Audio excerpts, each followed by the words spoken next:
All right, ladies and gentlemen, thank you. Please allow me to give the floor to Mr. President of the university to... Okay. So let's move directly to keynote speeches, and the first keynote speech will be delivered by Claudia Pecorari. You got the time, the ample time you need. Thank you. Thank you. Good morning to all of you. I hope that you can hear me well. First of all, I would like to thank you for inviting me, for inviting the European Commission in particular for this clustering meeting. We have heard now, I can share the presentation myself, but I want just to thank the coordinator of the project, as well as Ravna, the project manager. Because from what we have heard from the video, I can see, and I have to admit, I can see their engagement, passion towards this project. And the words of Uros, that the project is my passion, my work really touch me, because it means that there is a strong passion and devotion about this project. The project is indeed one of the main, I would say, project of the mission. For those who do not know the mission, Restore Our Ocean and Waters is one of the main initiatives launched by the European Commission 2021. So it is one priority to tackle all the challenges that the ocean and the sea are facing. And the overarching objective is to restore the natural health of water and ocean. This objective has three main this initiative has three main objectives. One of those is to protect, to prevent and eliminate pollution. And within this scope, the Remedies project has been funded. As you could see, there are ambitious targets, for instance, to reduce by at least 50% plastic litter, or at least 30% microplastics. These are targets in line with the European Green Deal, as you know. And then we have two enablers, very important, the digital ocean and water system that will aim to develop a core infrastructure based on existing ones, such as Copernicus, to develop a good for citizens, science, policymakers. And then, of course, it's important also the public mobilization engagement, which include the local authorities, national authorities, and also citizens and youth. As you know, the mission has developed these lighthouses, which are conceived as a space for transformation, where we need to pilot, to demonstrate, develop and deploy the mission solutions. And within, again, this framework, Remedies play an important role, because it has to test, pilot innovative solution to prevent and eliminate pollution. The European Commission annually has delivered more or less 120 million to fund the projects. In 2021, for instance, these are not the whole list. We have so far in 2021-2022 funded 80 projects with this envelope. And among the projects for the objective to prevent and minimize plastic litter, we have funded Remedies, but we have also Sea Clear too. We have also Sierra Cooler for developing circular solution for fishing gear.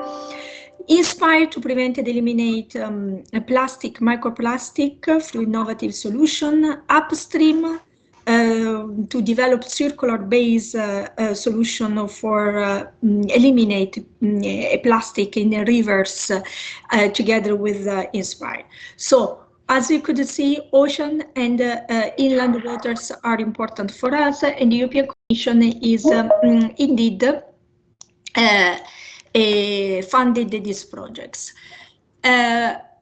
Remedies is an innovation action. An innovation actions that, together with the other innovation action funded by the European Commission through the mission, is launching cascading grants for associative regions. Why?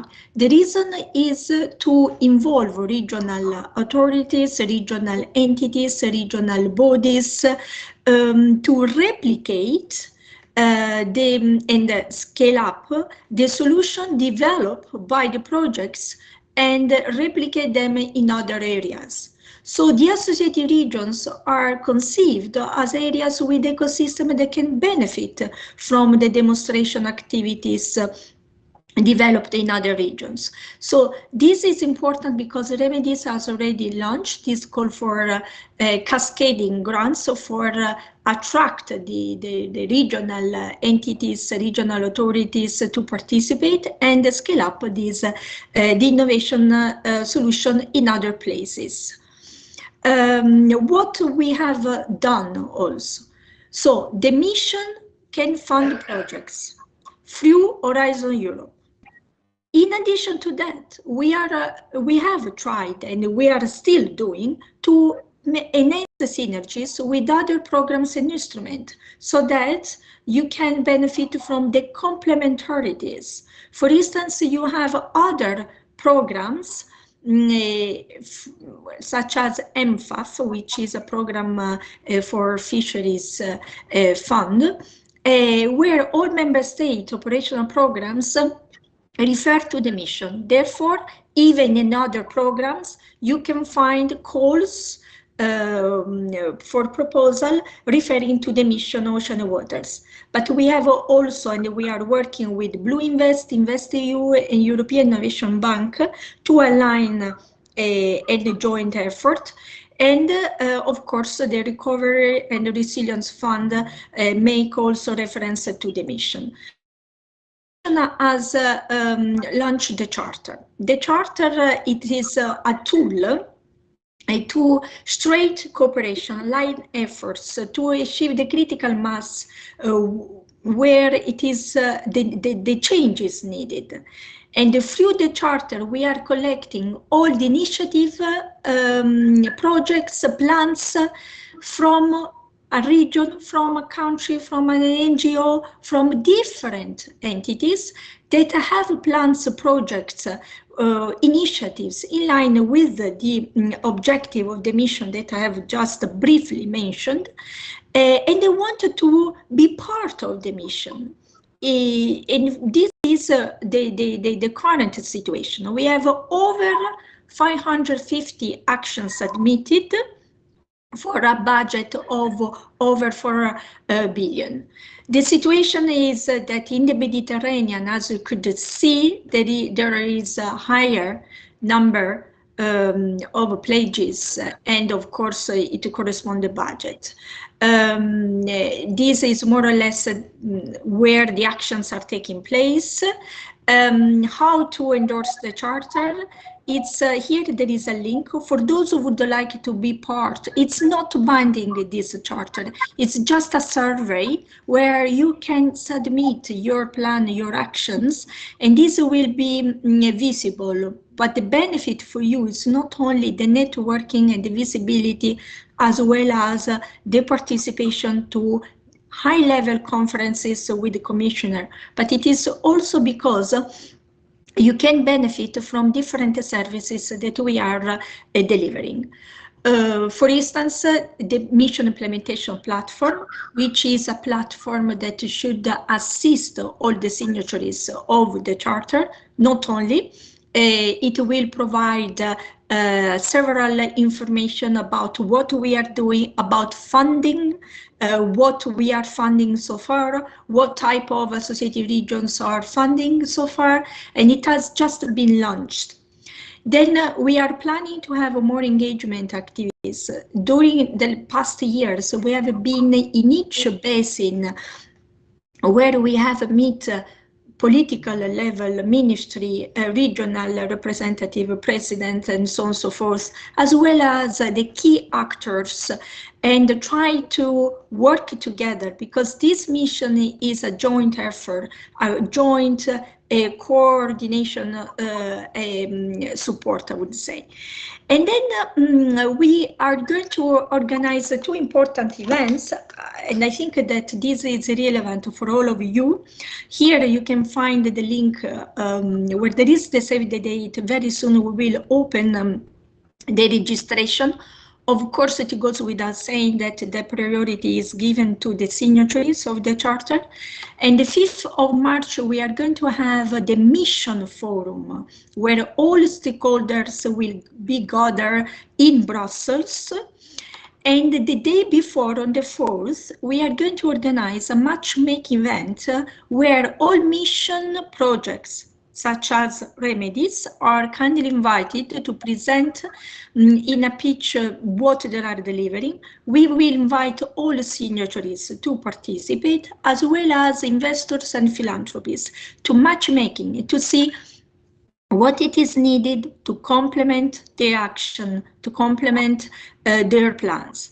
I hope that this can be useful for you. I can stay for 10 minutes for more questions in case of questions, and I'm glad to provide you with all further information. Thank you very much. Thank you.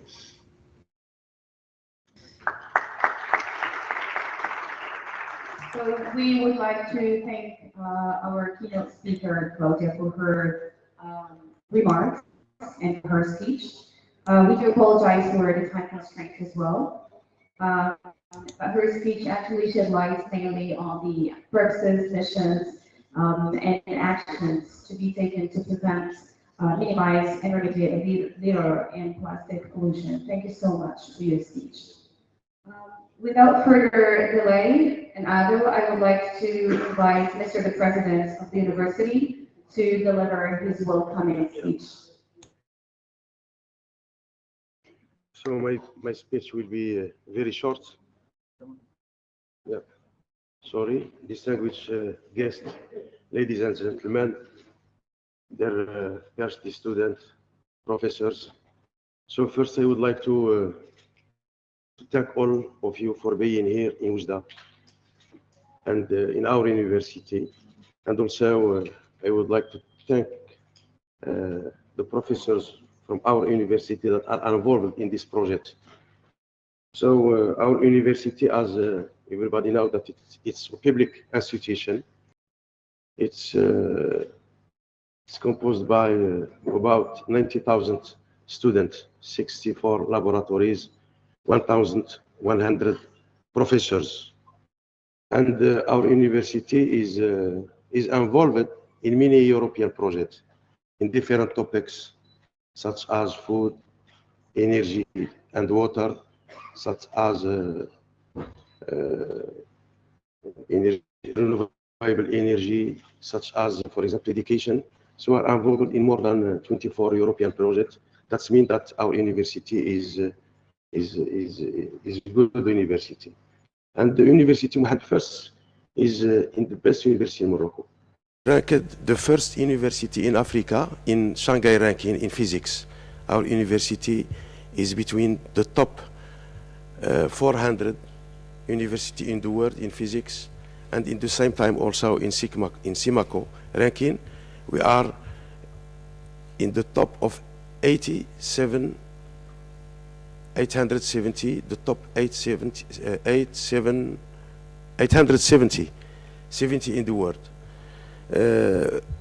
I'm here with you to support that. I show you that the university supports this project, and also that we are going to make all our tous les moyens pour réussir ce projet, that to achieve all the results of this project. So we are welcome and I hope that we will have a good result in this project. Tomorrow, I think that you have a trip in Saidia for doing some field trip. I hope that the student now can also share their experiences and also profit from our guests, because there is, I think, 18 partners, yes? 23 partners from different countries, different specialities, so it's the opportunity also to share that our partners share also experiences with our PhD students, because in our university we have more than 2,000 PhD students in different topics, especially in all what is linked to environment, water resources, pollution, and also for all what is linked also to the pollution of seawater. So thank you very much, and sorry, second time for, je m'excuse du retard. Merci. Thank you, Mr. the President, for these interesting pieces of information. Without delay as well, I would like to invite Mr. Uros Novak, the coordinator of the project Remedies, for his welcoming remarks as well.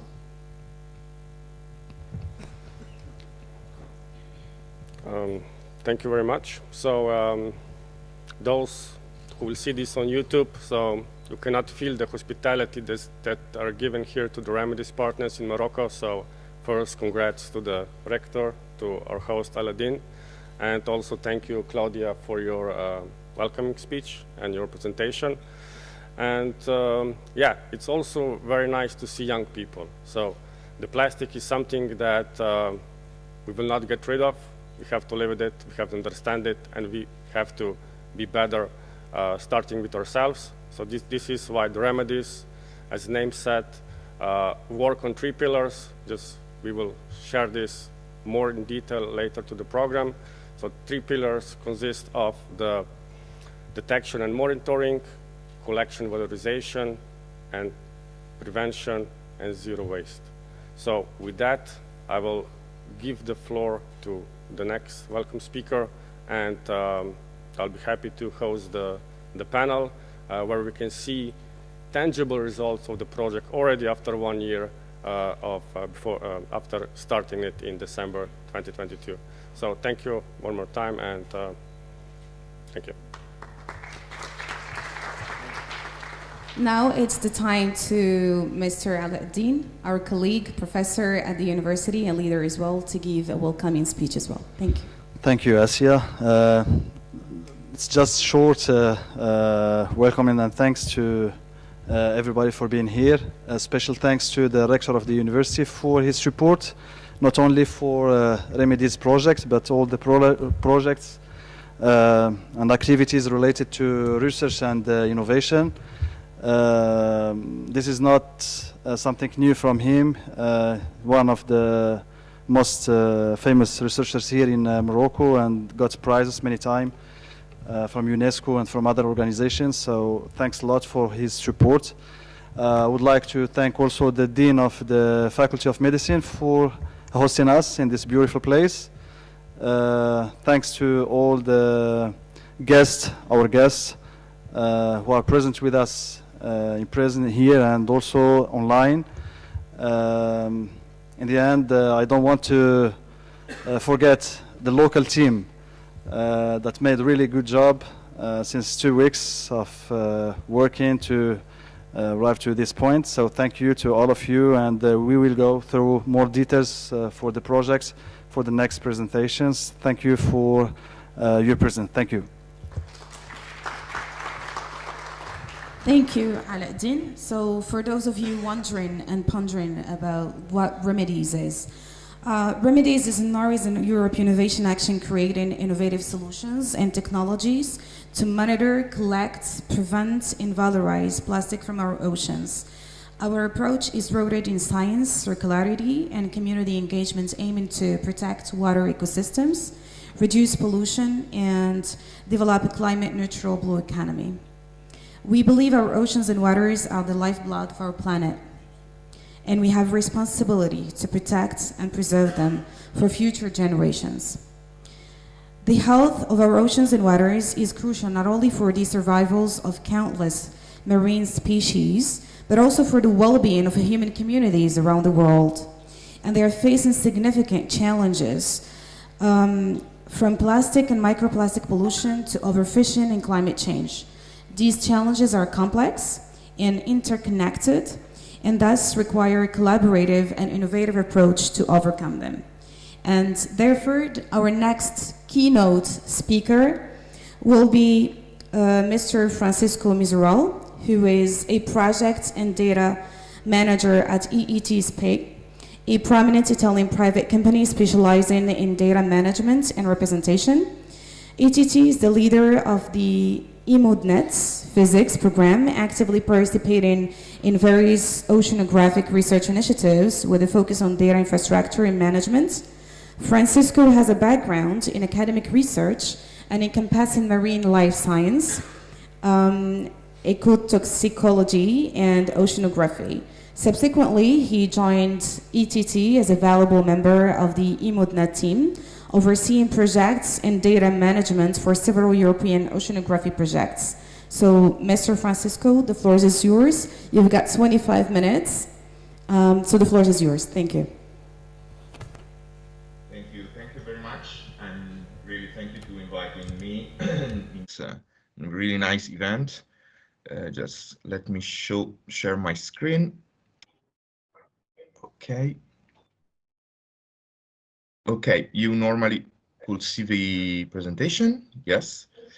So I'm here today just to representing all the EMODNET community, and let me say that it's really important thing to connect with the initiative like this, because EMODNET and all the data clusters are really important and fundamental for not only don't leave your data, the information that the projects collect in your computer, but to share with all the scientific community. Let me start saying that almost all the ocean is unexplored. How we can protect and preserve something that we don't know? It is impossible, actually. So only the 7% of the world ocean is a marine protected area. So it's really hard to say that we are on the way of protecting and keeping our ocean as in the best way we can. So initiatives like EMODNET were born in really, it's almost 15 years ago. EMODNET's program started as a project. The idea was to have a series of information for the Mediterranean Sea. Then EMODNET grow and grow in a very algorithmic way. So now it is a global infrastructure for data sharing and data visualization. So what is just a few words on the EMODNET community and on the EMODNET commitment. EMODNET is divided in 7 thematic domains. We are specialized in using in situ and remote sensing data and providing those data to the scientific community. We are really interested and prone to protect the fairness of data, fairness, a findable, accessible, interoperable, and reusable of data. So every data set, every package of data collected by and shared by EMODNET use a product policy, Creative Commons CC BY 4.0. So everything is open data and for any kind of use. So we also provide an important and really difficult service that is metadata harmonization. Metadata harmonization, sometimes metadata, it's more important than data itself. It is really mad, I know that, but if your data are not findable, those data does not exist. So it is important to have common standards for metadata and to facilitate the way people and scientists can find and interact with the data that you are producing. So in the last eMOHAMMED news is that we have switched from 7 different portals, 7 different websites where you were able to harvest data to just one single system. So one ocean, one eMOHAMMED. As you can see, eMOHAMMED is divided in 7 different domains: bathymetry, human activity, physics, that is the domain that it is ruled by and coordinated by ETT, geology, seabed habitats, chemistry, and biology. We also participate in some other of these groups, like chemistry. That is the one that is more online, in line with your with Remedies topics and mission. So you have this portal that it's very nice, one map viewer for everything, and you can access, and I really invite you to explore and to play around with this system, because it is really nice to see all different domains and all different data all together in one single platform. Okay, let's start talking about plastics and the pollution, marine litter pollution. That is one of the main topics of this of Remedies. Consider that the eMOHAMMED chemistry, it's collecting, it's managing plastic and marine litter data since the beginning. So after a lot of uncertainty and difficulties on defining standards and how should the for example, plastic data should be classified. The community, the eMOHAMMED community, came out with a common standard. This is the eMOHAMMED mathematic lot number 4, so it's chemistry, and it's a document with all the guidelines for marine litter data, beach and seafloor trawling. It is a working document, so this is the last version, 7.1. But this document, it's evolving and it's always live. I mean, it's a live document. I also invite you to use European Marine Data Network, or eMOHAMMED Marine Litter page, where you can find nice tools to know how that can help you share data with eMOHAMMED without having to modify everything from you. So your data, your way of representing them and sharing with eMOHAMMED. This guidelines contains all the information for metadatation, so metadata information that are needed to be collected with the scientific data. Just a few words, but really a few words on the standards. Why it is important to have application standards, because it is really the only way that allows you to share and make your data fair, so findable, reusable, and interoperable. So please consider that these are this table is taken from the GOOS guidelines, so the European Oceanographic Cluster. It is really important to consider and take care of these standards, because otherwise some data risks to be lost in some way. So, but let's talk about how I saw that one of the main goals of Remedies is also to interact and engage population. So one way that we discovered to be a really good one is citizen science. Citizen science is fun, it's interesting, really engaging people, allows a real engagement with people, and also provide a lot of samplers, let me say. So you have a lot of little scientists working for you and helping you collecting data. But there is a big difference between a beach cleanup and a citizen science campaign.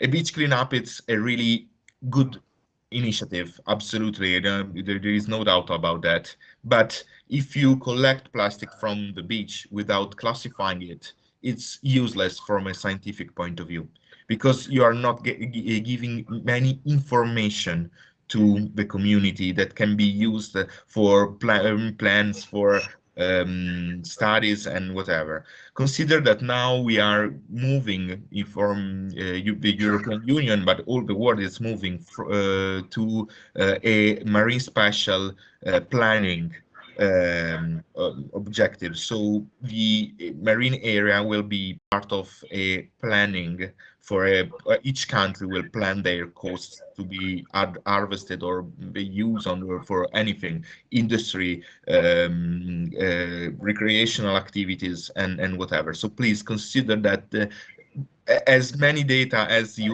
we can provide to this special planning, it's really precious. So it is important to consider to always keep data at the first in first place. Because actually citizen science is good, you can provide a lot of information, but you have to use certain standards. For example, these names are just standards provided by the modern chemistry, and if you use that, your data can be used by other scientists for example, graphics and information and studies.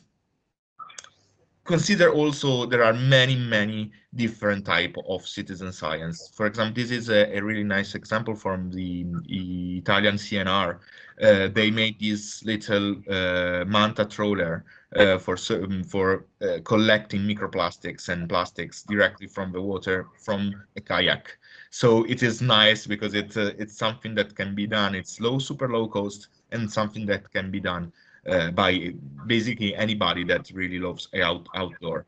And the outdoor and all the communities that are around the outdoor sports and outdoor activities are really precious for science. So consider to engage those communities. Another interesting citizen science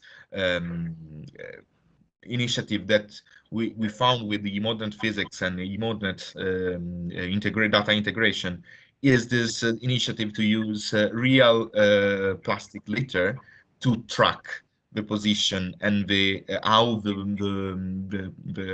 macroplastics moves in the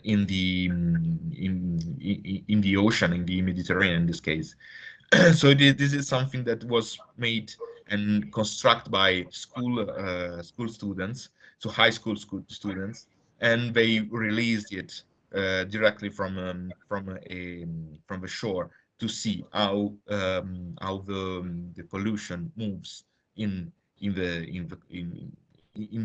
Mediterranean. This is really important. One of the really gives you both valuable data and interesting information, because how the plastics move is one of the big question of science, and also allows you to engage with young students on how important is the conservation and protection of our oceans and seas. Another initiative that it's really nice, it was the Ocean Race citizen science initiative. So they installed a microplastic sampler on this sailing ship that were involved in the Ocean Race, that is the round the world sailing competition that allows scientists to have a look in really remote parts of the world where normally you have to spend a lot of money and a lot of effort to get there. By giving those racing ships, sailing ships, sensors, they were able to accomplish two main objectives. Have a great dissemination because the visibility of a competition like this is very high, and collect data from really remote areas of the world. So consider also to use citizen science not only as a source of data and information, but also as a source of visibility for your activity and for scientific activity. And also, I really invite you, but I saw that in Remedies documentation that is one of the main purposes is new technologies, a new way of collecting and monitoring the plastic pollution. Consider new systems. For example, this is a system made by CNR and a lot of other partners that use drones and with a really normal camera with a high resolution, and allows to collect information and identify plastics on a beach really in a really fast way and in a really efficient way. So nowadays we have many machine learning and artificial intelligence classificator. So you should consider to use them because they really are the future of remote sensing and in situ data collection. I just leave you with the eighth part of eModnet, that is eModnet ingestion. eModnet ingestion is an initiative that allows data provider and data producer to to share data with the eModnet community. It is a process that allows you, with a simple portal, allows you to submit your data directly to the eModnet community, and an expert will be assigned to your data and will guide you in the integration of metadata and information needed to be shared with the eModnet community. Consider that once you are on the eModnet, inside the eModnet system, you are in the international cluster of the oceanographic data. So it is really important, and eModnet ingestion is always there and always ready to get new data from I'm sorry to interrupt, but 2 minutes left. this was my last slide, and thank you very much, everybody. I'm here for any question, and remember that love is blind, data is not. This is our motto. Thank you. Thank you, Mr. Francisco, for this encouraging speech. I would like to invite the public for Q&A session. If you have any kind of question. You've got 5 minutes, so we're going to start from here. What's your name, please? Marco. Is there somebody else who would like to raise a question? Yes? Second? Anybody else? Okay. 4. Okay, so we've got 4 questions. Let's start with Marco. The floor is yours. Hi, good morning. I'm Marco. I'm the technical digital partner of Remedies project, and I take care to harmonize the data and send the marine beach litter monitoring data to the eModnet portal. And I'm curious, and also for our project, I want also to import and compare the existing data from eModnet. You know, as you mentioned now, you have machine learning, AI, and other tools that can also show new data, new categorization of marine litter. So the question is if exist or if will be improved, created a system to export massively the data or allow us to compare many monitorings in an easy way. Thank you for your question. Yes, the eModnet Center allows you to navigate and discover data actually, but also to download that. So you can connect to the eModnet system and harvest a big quantity of data in an autonomous way. If you have any specific type of data you are interested in, and Remedies interested in something really specific or a subset, a particular subset, please get in touch with eModnet Chemistry. They will be really happy to help you out and to show you how machine-to-machine technology are applied in eModnet. So get in touch with eModnet Chemistry. We will be happy to help you out. Thank you. Hello, Francesco. This is Gerardo from Venice and Plastic Free. We collaborate with Infodata and Marco to new apps on monitoring and cleanups. And very quickly and quite technical, we would like to know when will be the transition with the G code and J code codification, because that will help us to be in a better contact and data providing for EMODNet. And second, we are really on the field, so we really work on the beaches. So we found very often items they're not in the list of the items. So is that a way that we could suggest or try to suggest new items to the EMODNet list? Thank you.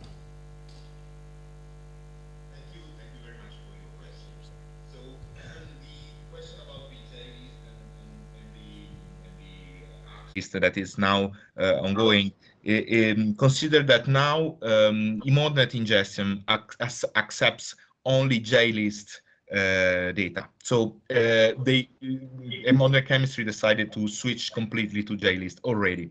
So, for example, the last ingestion that I did with another project was I had a little time to change every information to JList. And yes, JList it's not the full type of plastic that you can find on the beach, but consider that this is the list. It's a living document, so it's getting more and more information, and a new version will be released at the beginning of 2024, I believe. And yes, you can also suggest if you want new items and new classification. Absolutely, there is the contact information directly on the eModnet Chemistry page. Please, we are really happy when someone helps us to consider even new type of plastics and new type of classification. Yes, so please contact us when you find something. Absolutely. First of all, I'd like to thank Mr. Francisco for this fruitful presentation. I would also like to thank Mr. President Yassin Zaghloul for this conference and the Remedies project. So, Mr. Francisco, I have a question. It's about a technical part of detection and monitoring of plastic marine litter pollution. So what are the most recent and effective technologies in this field of detecting and monitoring plastic marine litter pollution? Thank you so much. Thank you for your question. Actually, this is, as you may know, that the question about the other pollutants connected to plastic. It's a really difficult topic because this is something that every scientist knows that it is possible, but it is difficult to be demonstrated and difficult to be monitoring to monitor this kind of things. So at the moment, in my knowledge, actually, there is no technology or data share, because I am a data geek, so I really work with data. We don't have data about that. not in the modern community, actually. So this is something really difficult and really interesting and stimulating, actually, to find a way to real time or really fastly monitor the leather and mercury in the water using using any type of sensors. So this is something that I'm sorry I don't have the answer of the how the new technologies that are can be applied. But one thing is important is in problem like this you may have to think out of the box. So find new ways to monitoring something that is really hard to find. All right, I would like to thank the audience for their stimulating questions and for their interactions, and to extend my thanks to Mr. Francisco for being here and answering all of these questions. Thank you. Thank you. Allow me now, ladies and gentlemen, to move on to our last and to our third and last speaker, who is Mr. Konstantinos Topouzelis from University of Aden. He is an associate professor in the Department of Marine Sciences, University of the Aden, and co-founder of Sea Drones PC, a spin-off company from the University of the Aden. He's the leading of marine remote sensing group, and his main research interest is on the analysis of remote sensing data, including satellites and aerial images for marine and coastal applications. His expertise includes automatic detection of oceanographic phenomena, object-based image analysis, image processing, algorithms, and coastal mapping. He is included among the top 20% of scientists worldwide on image processing. So, Mr. Konstantinos, the floor is yours. Thank you so much for this kind of introduction. I thought you can hear me quite nice. Can you please confirm that you can see my screen? Yes. Yes. Okay, nice. So today I'm going to present you our work on the Coastal Marine Litter Observatory, which is a system that uses drone data and AI algorithms for detection and mapping marine debris on the shore.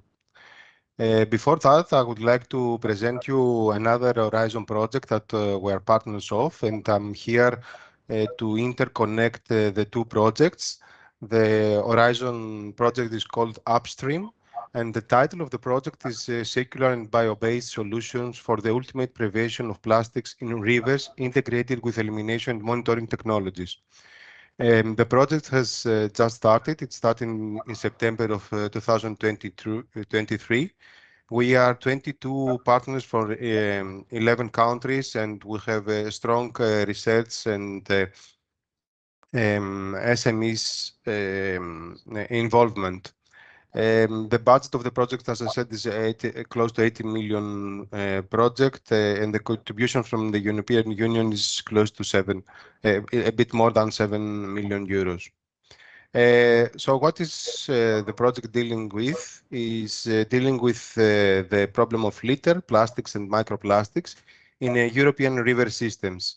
And actions that we would like to do in this project is to deal with these three items: litter, plastics, and microplastics before water treatment plants, after the plants, and in the river themselves.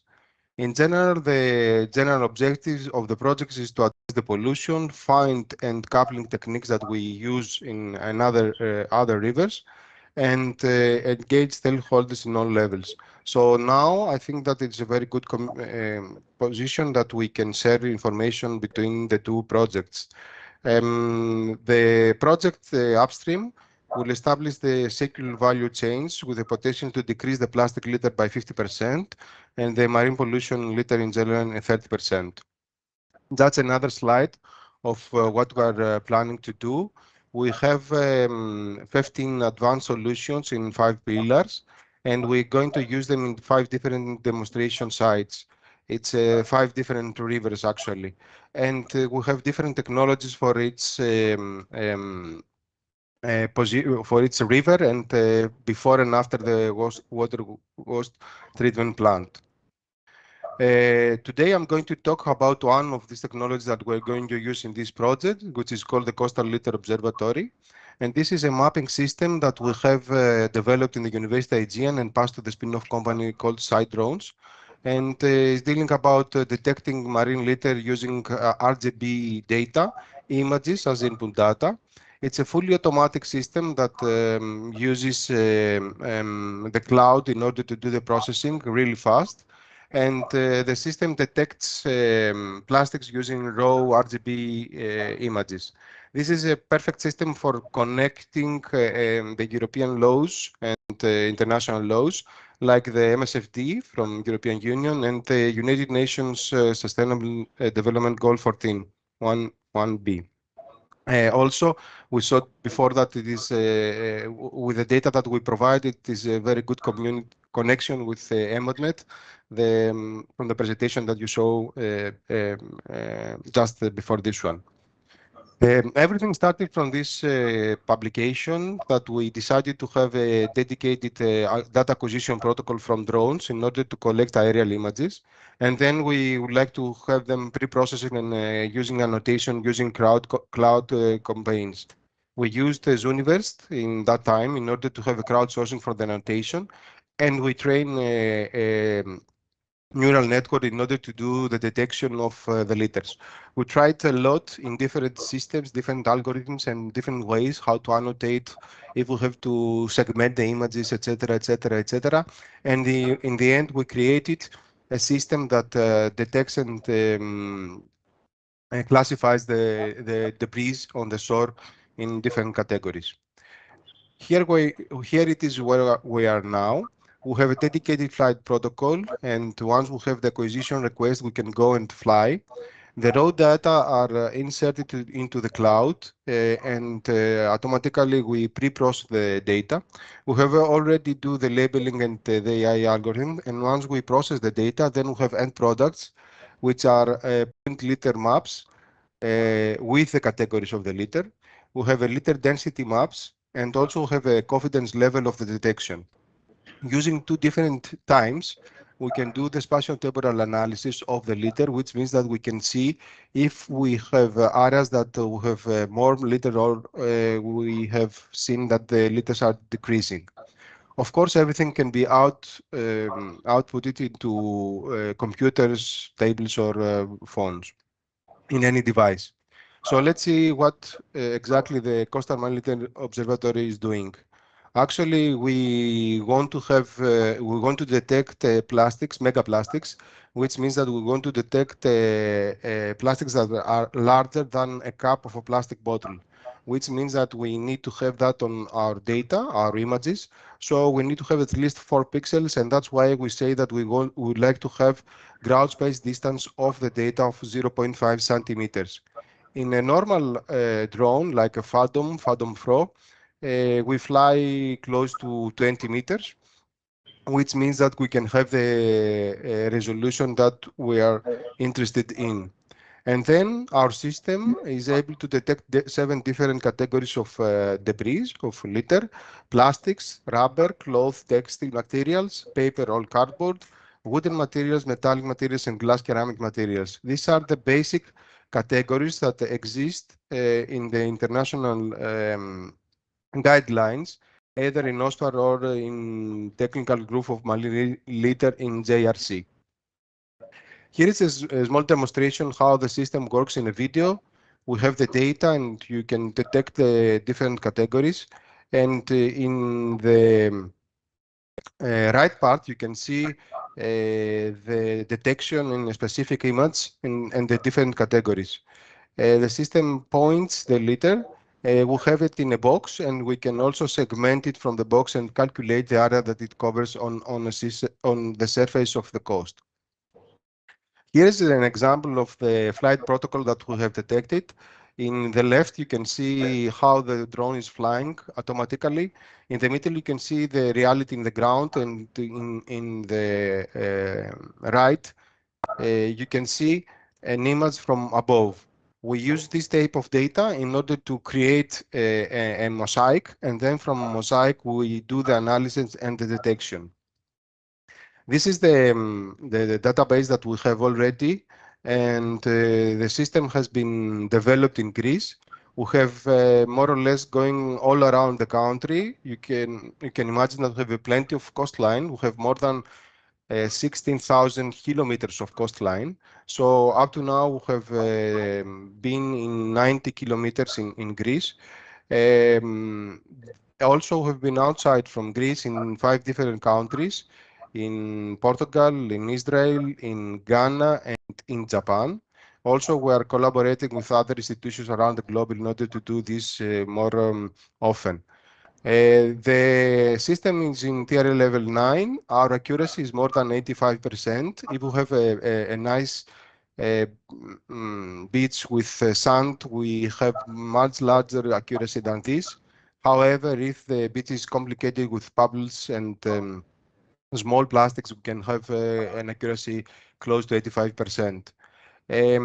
We believe that we have the largest database that exists on high resolution aerial photos and have already detected more than 40,000 marine litter items in the area that we have examined.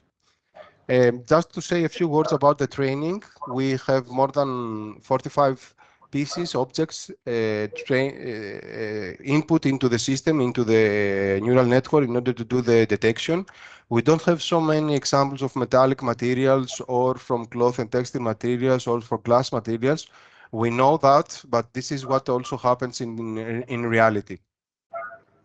This is the main products of the system. One, you have in the beginning the point detection of the litters in different categories.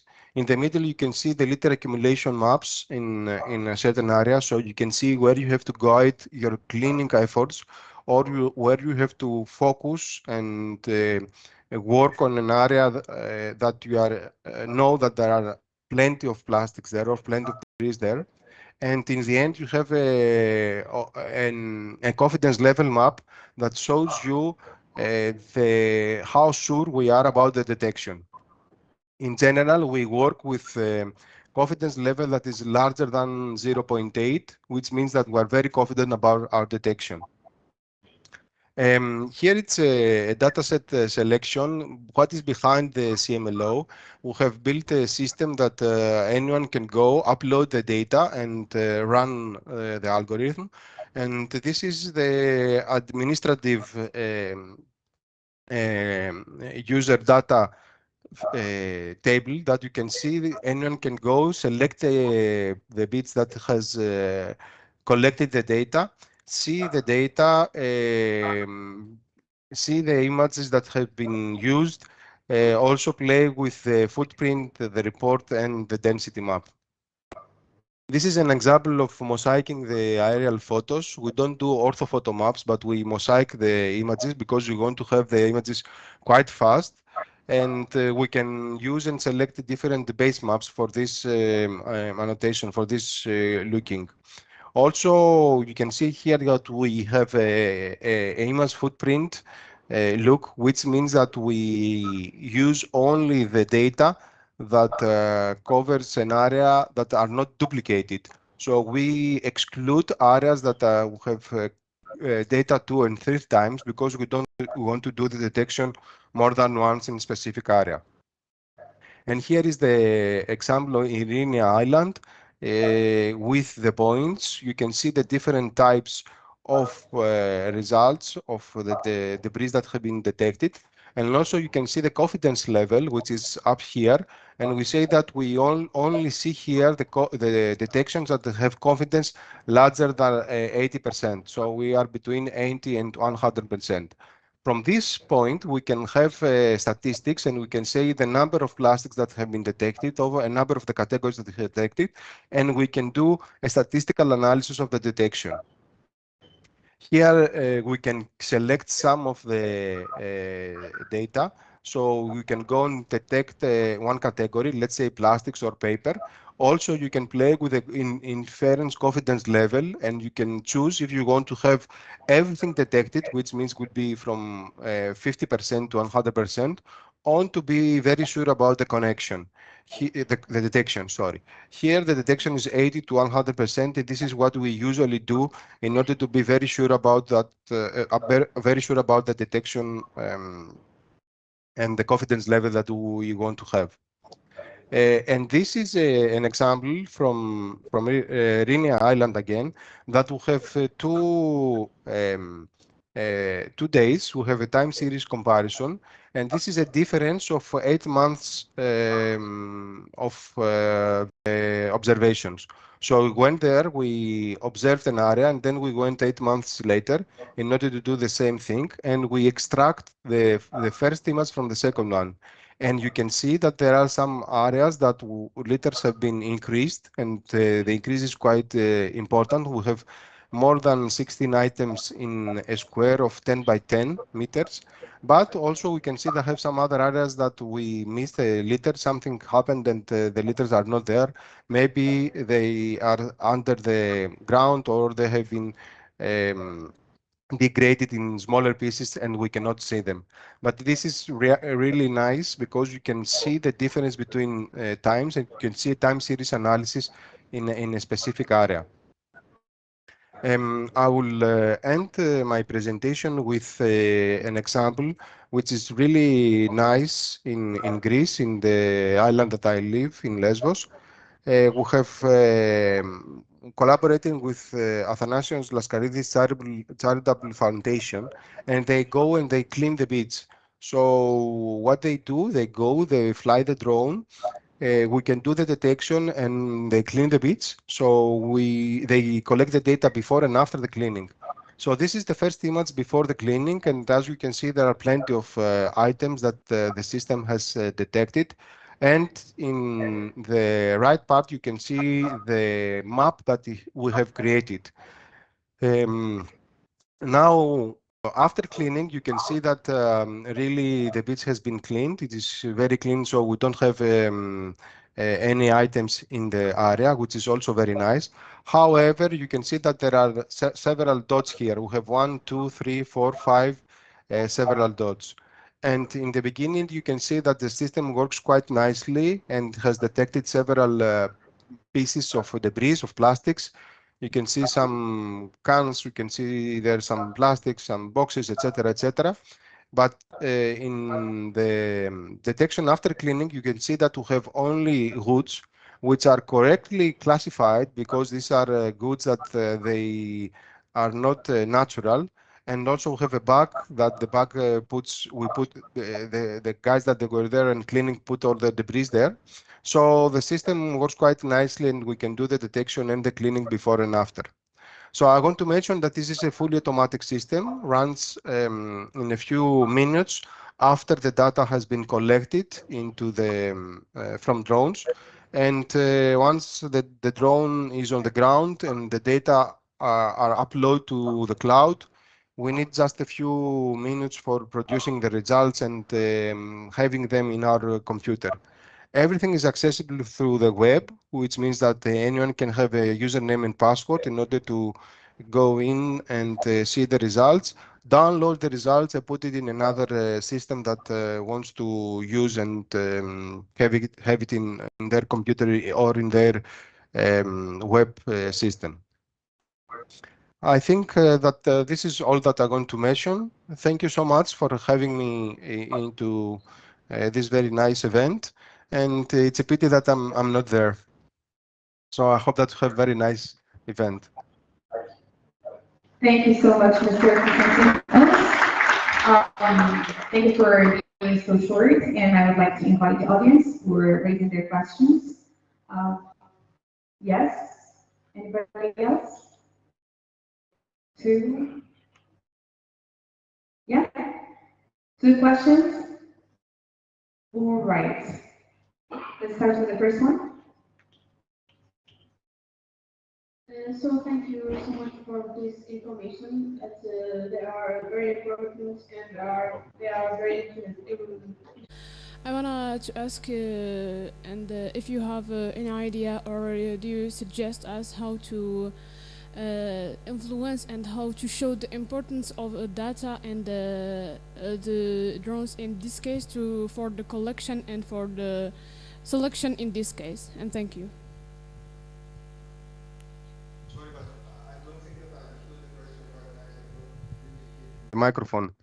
Can you please repeat the basic one? So I will repeat. I said that if you have an idea, or you can suggest us how to show to students and for for the high school or for the college, how to show the importance for the drones and media on the data in this case for the collection and for the selection in this domain. Thank you. Okay, on you fly with the protocol that we have developed, and which is very nice and easy protocol, which means that you have to fly not very high and have the ground space distance that you want. You can upload the data into the system, and in a very short time have the results. Once you have the results, you can go and guide your cleaning efforts in the areas that they are most polluted and that you expect to find plenty of plastics. And this is quite nice because you can imagine that in an area of some kilometers. You don't have to go and walk on this area, but you can fly a drone, select only the areas that you have to go and collect most of them, which means that you can save a lot of time and a lot of man effort in order to do the collection. I don't know if I answered your question. I hope that I did.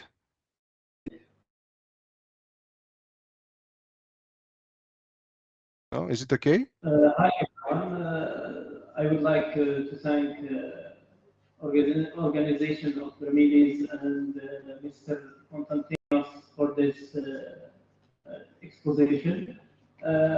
For the question, you have talking about collecting the data in the surface of the shore and in the surface of the water. How about in the deep water?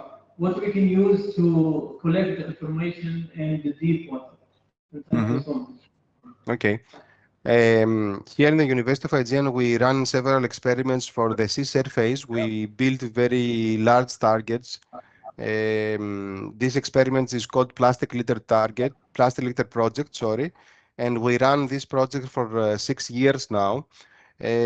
Artificial targets can be used in order to calibrate and validate algorithms that they are developed for detection of the plastics on the sea surface. From the other side, we have built this system, the Coastal Marine Litter Observatory system, for detecting the plastics on the shore, on the beach, which is also something very mature, and it is working quite nicely. We also have run a project in the water column. So it was a control experiment.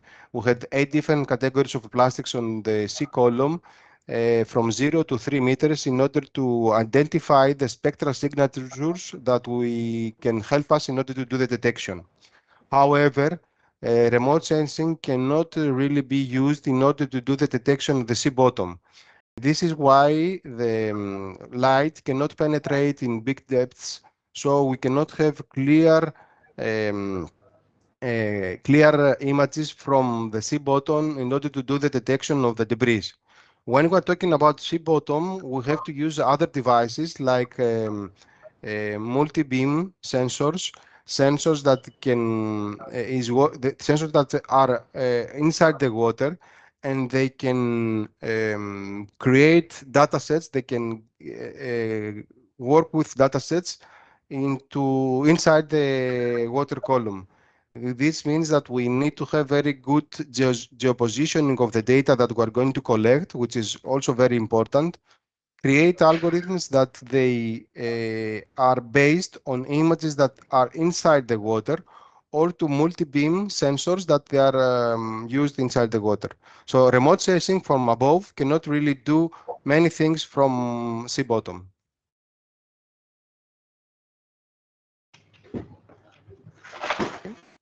Hi, Konstantinos. I also have a question with regard to chemistry.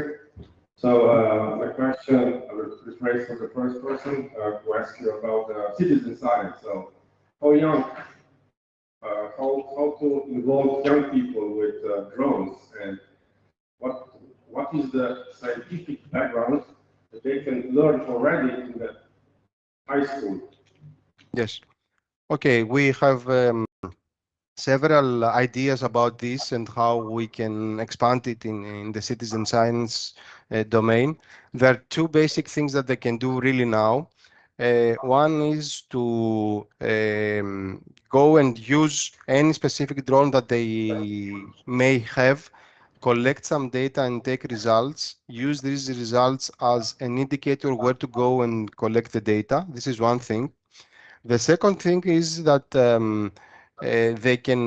we can create together calibration and validation campaigns, which means that we can fly and they can go and measure that plastics that exist on the beach and compare the results that they can have from the in situ measurements with the results that we gain from the aerial data sets. So we intercompare different methodologies, and we can they should understand the limitations from the in situ measurements against the data that they can have from a very large area. The third perspective is that they can we can train them in order to use their knowledge in order to do the detection on aerial images. So they can annotate data, aerial images with the debris in order to train better an algorithm and do this detection in specific areas. A very good example for that is in Ghana. When we went and collected data in Ghana, we found out that the plastics there are not the same that we have found around Europe, and we would like to retrain the algorithm in order to do better detection. This retrain can be done from citizens, and the annotation of the plastics on the RGB images are very important. So these three different perspectives can be used from the citizens in order to scale up the detection and in order to guide the cleaning efforts and be more sufficient. Okay, thank you. Mr. Antantinos, thank you so much for being with us here today and for your speech. Now I invite you audience for a short break of 25 minutes. Well, I've been told that there is a short break. Is someone going to present?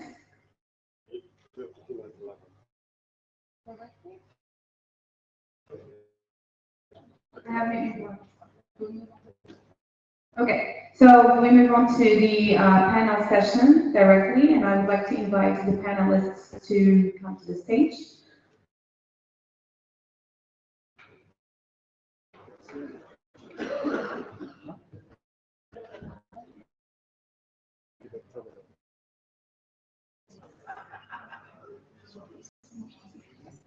Oh, you sit here.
Okay, it's working now.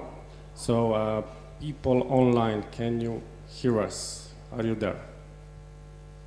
Catherine and Antonius? Yes.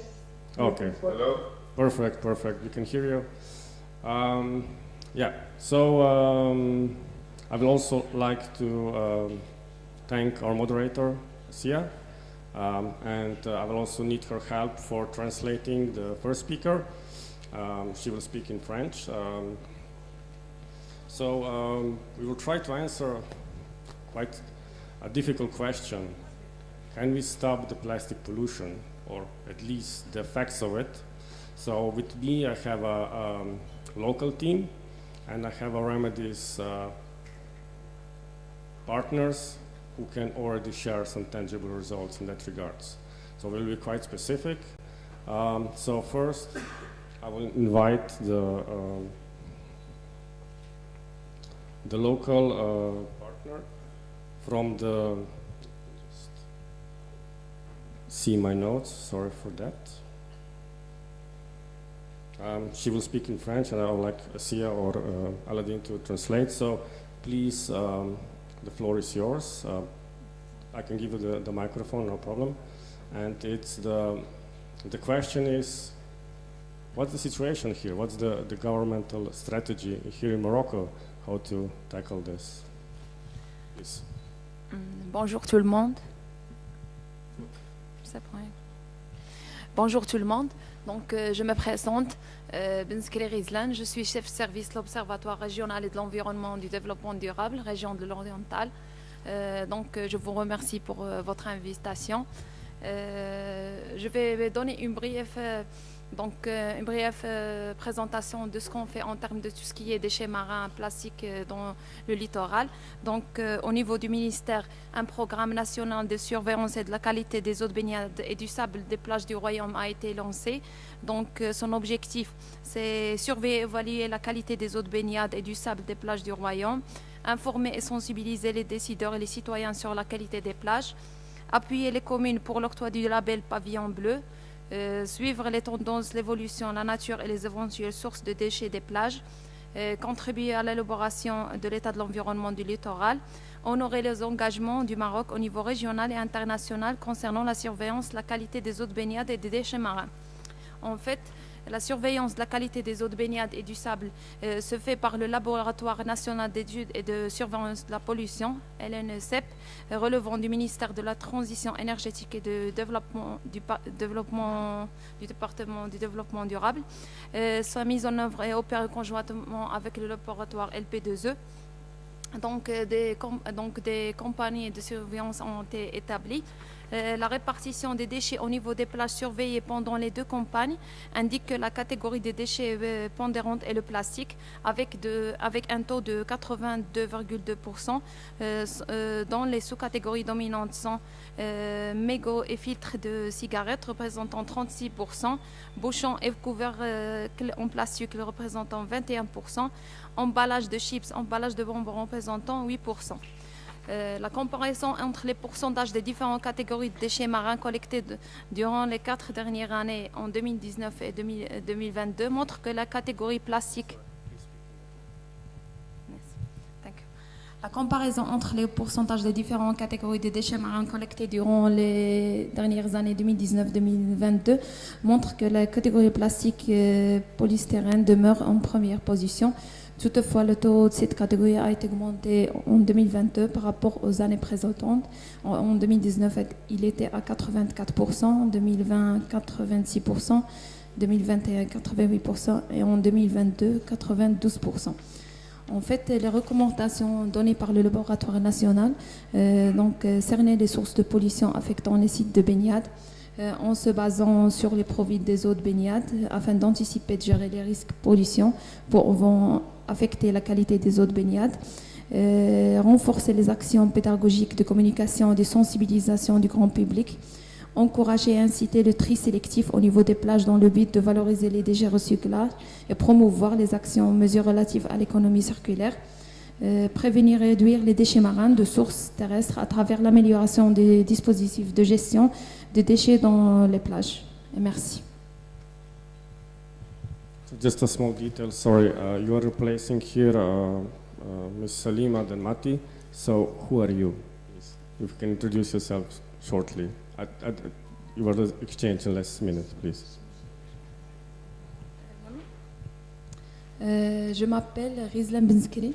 Je suis chef de service l'Observatoire régional de l'environnement et du développement durable, direction régionale de l'environnement de la région de l'Oriental et du département du développement durable. Merci. Okay, some wrap up.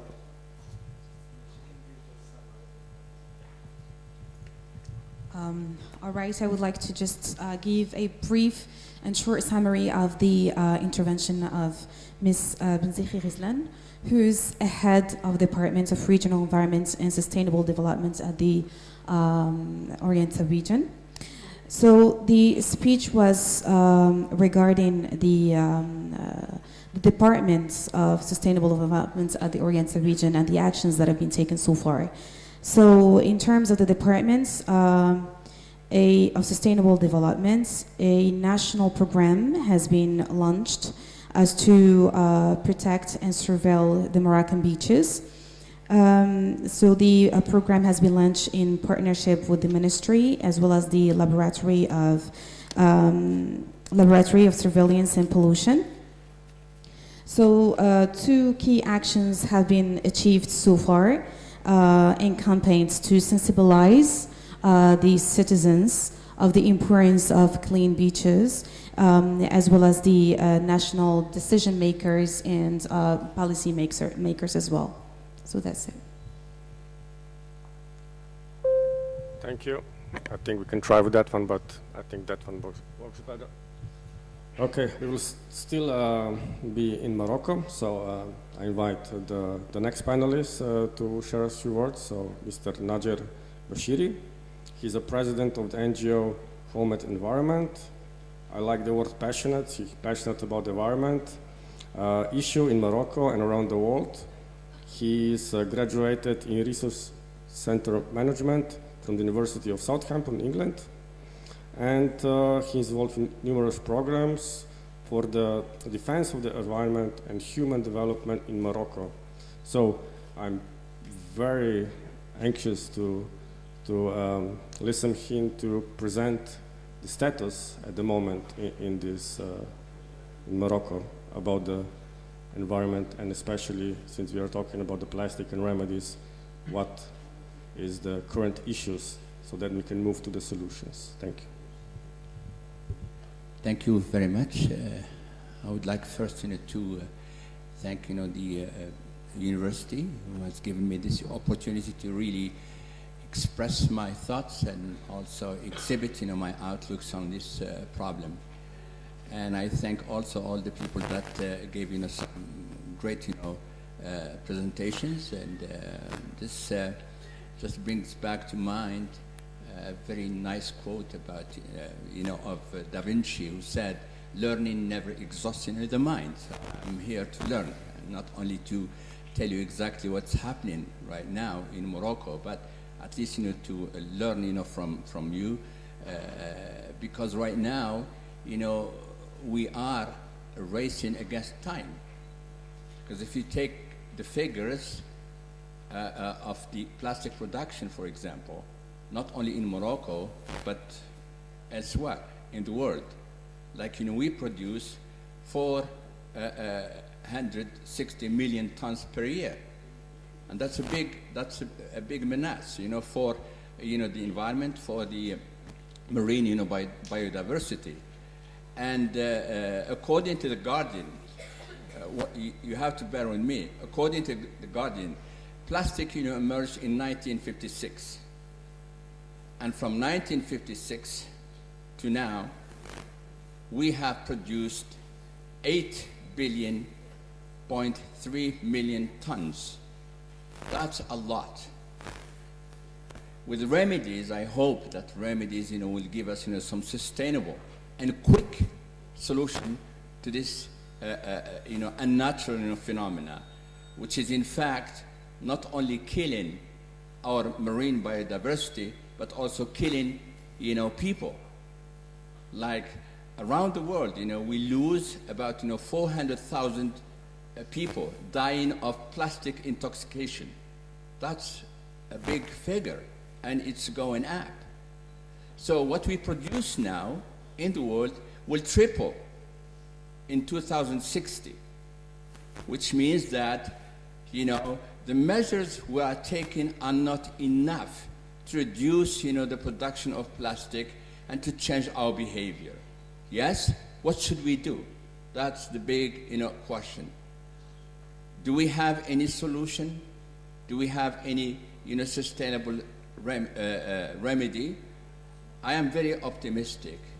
I believe in the mind of people. I believe that, what we have heard here gives us, some hope that men and women have the capacity, to really give us, some sustainable, solution for this problem that is menacing us as well, because we are at the top of the chain. So if we lose by plastic, if we lose, one fish, that will affect us on the top.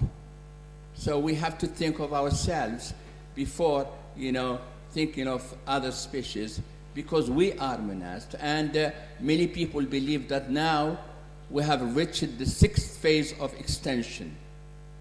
From the dinosaur, 60 million years ago, we lost, the dinosaur. And now we are on the 6th, and on the 6th phase, man is on the top. So if we keep behaving this way, the end. The end. Will disappear, from this planet. So I think we have to think deeply, locally.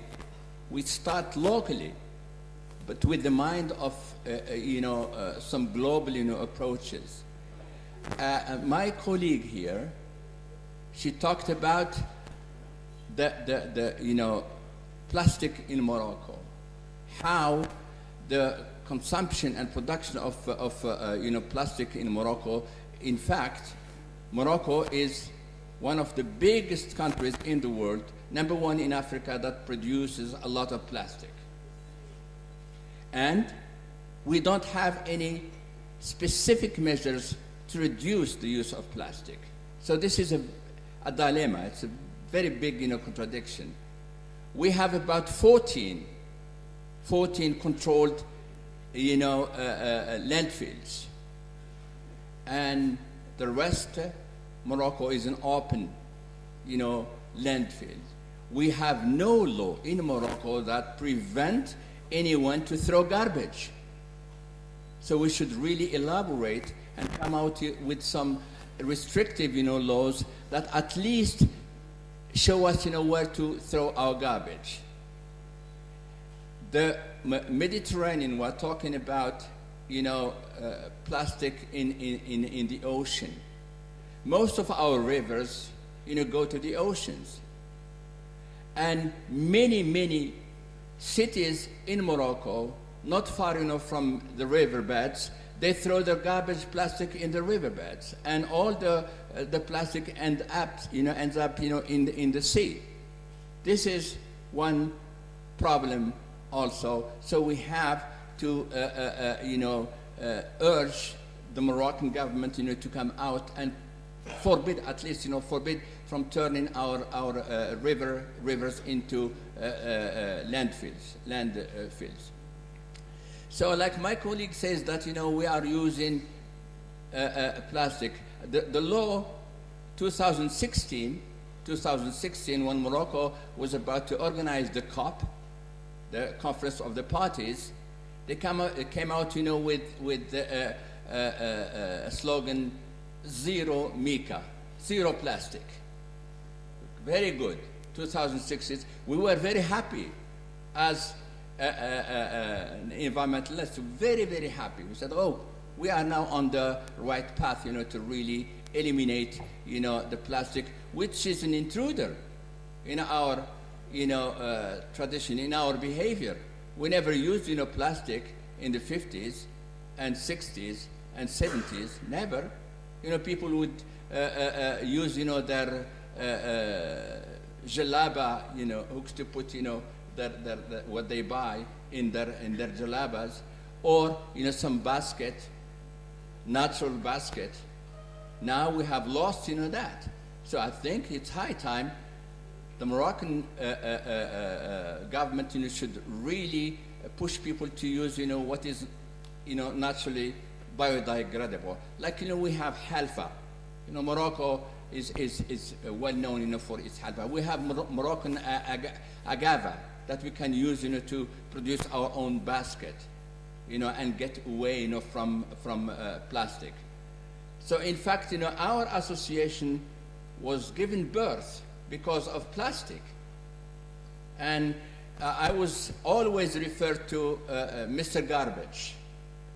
When we first started the organization, there was a neighborhood where the landfill was in the heart of this neighborhood called Douar Mika, the plastic neighborhood, where you had plastics everywhere, even in the houses. Sometimes when there was some storm, all the plastic end up in the houses of people.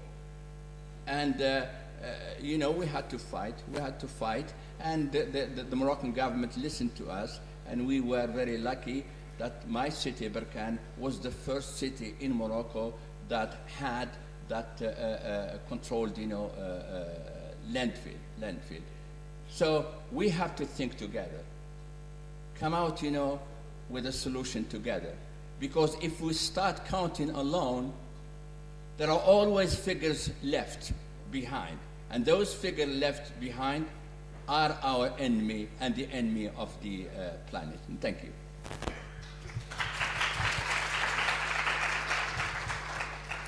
Very powerful speech, but truly very realistic. We will continue with Antonios Eleftheroiou from his online. So he's also passionate, but I will not read it. I will give him the floor to present himself, and later also to the Maria. So they will present what they do in Greek islands. So then you can see the real effect with pictures, with slides, with words, what the plastic does. So Antonios, you have the floor. Hello, good morning everybody. Thank you for the invitation to the cluster. I'm Antonios Eleftheroiou. I'm an oceanographer, water resources engineer, and I'm founder of Marine Conservation Greece, that provides consulting, research and design services in the management of drinking and recovered water, research on the coastal environment, aquatic ecosystems, and anti-pollution technology. I have a presentation just for, wait a moment, just for the demo site. Wait a moment. Can you see now my screen? You can see the screen, yes. Okay. Mykonos is an island at the central Aegean. We belong in the Mediterranean Sea, but in the middle of it, it's Aegean Sea with a lot of islands in our archipelagos. Mykonos is one of the most famous islands that we have a very big issue, very big problem with the over-tourism. So it was a very good idea, Remedies. It was an opportunity for us to work on this island with Remedies technologies and tasks. And now on this demo site, we have 6 different tasks that we will do. First, we had an innovation. We develop a floating buoy that we do plastic hotspot detection. Secondly, we install and operate with other organizations, WASER and NTUA, a microplastic coagulation unit to the Mykonos wastewater treatment plant. We'll do a seasonal monitoring service to understand and check scientifically data that we're going to get from 100 meters of beach in Mykonos. organize beach cleanups and underwater seabed cleanups using divers. And this is what All for Blue, an NGO that it's the next panelist will analyze you. Implementation of a dishwashing machine with heat recovery and water treatment through green walls to reuse cups and bottles, and expand water supply chain for touristic activities, including water collection with the humidifiers through water fountain. We're going to innovate a water fountain works with the humidifier, pure water. Now I pass a little bit to the next slide. These buoys are eco buoys that we constructed with smart GPS locators, and we'll start to release about 200 systems all over Greece and the Aegean Sea. Right now we have already released about 50. And during the months that they will be in the sea, we will start to pinpoint their position in an online map to check how the debris travel. I want to show you this map. This is the locations that we start to throw the buoys, the Central Aegean, the south one, and as you can see, we have to the borders of Turkey, number 6 and 7, and number 5, 4, and 3 at the rivers that comes from north of Europe. Why this? This is because from our experience, as we investigate the coastal environment, but also the underwater environment, we saw that the most of the marine litter comes from other countries, because we are not used to the shape of bottles or to the labels that we see from the products. We see products that come from Bulgaria, from Romania, from Turkey. So we want to investigate how this marine debris comes to Greece, and after, as you will see, they will end to Libya, to Egypt and Israel, because on this area we make a comparison with meteorological data, and on this area we have a lot of north winds, north waves and currents. Because of that, all of them ends at the north of Africa. So Morocco is also one of these countries. We can also understand what is happening with the same things from the rivers of Europe when we have north wind in France or in Spain, in Portugal. Everything when it's winds from the north goes to the south at the north side of the beaches of Morocco, and the opposite, of course. This is what I want to discuss with you later. We have also the opposite situation. Debris from Morocco travels from the Mediterranean and goes to Europe. So it's something that we want to discuss later. As you can see here, we make some comparisons also, because from May till now that we had the first releases, we saw that we have differences between plastic and wooden buoys. We check that the plastic travels faster than the wooden ones. Because of that, we make some changes. This is the buoys that now are all around Mediterranean and Aegean Sea. Some of them, as you can see, they're on the land. Maybe people, because they are curious, they take them to investigate what there is inside. We had also a lot of communication with people. This is one of the targets of the program, except the aim is to obtain the results of the time and the distance that the debris travel, and we are concentrate where are the concentrated and what are the resources. That the aim is also to engage people on this. How we engage people on this? When they will find it, this is one email that they send me on me, because I have a lot of communication with people that they find this on the beaches. They send me exactly the position because I have a label that with our email of the company and the telephone number. They send me directly WhatsApp messages, as you can see. They send me, we found this on this area. What are you doing? We say about the research of remedies.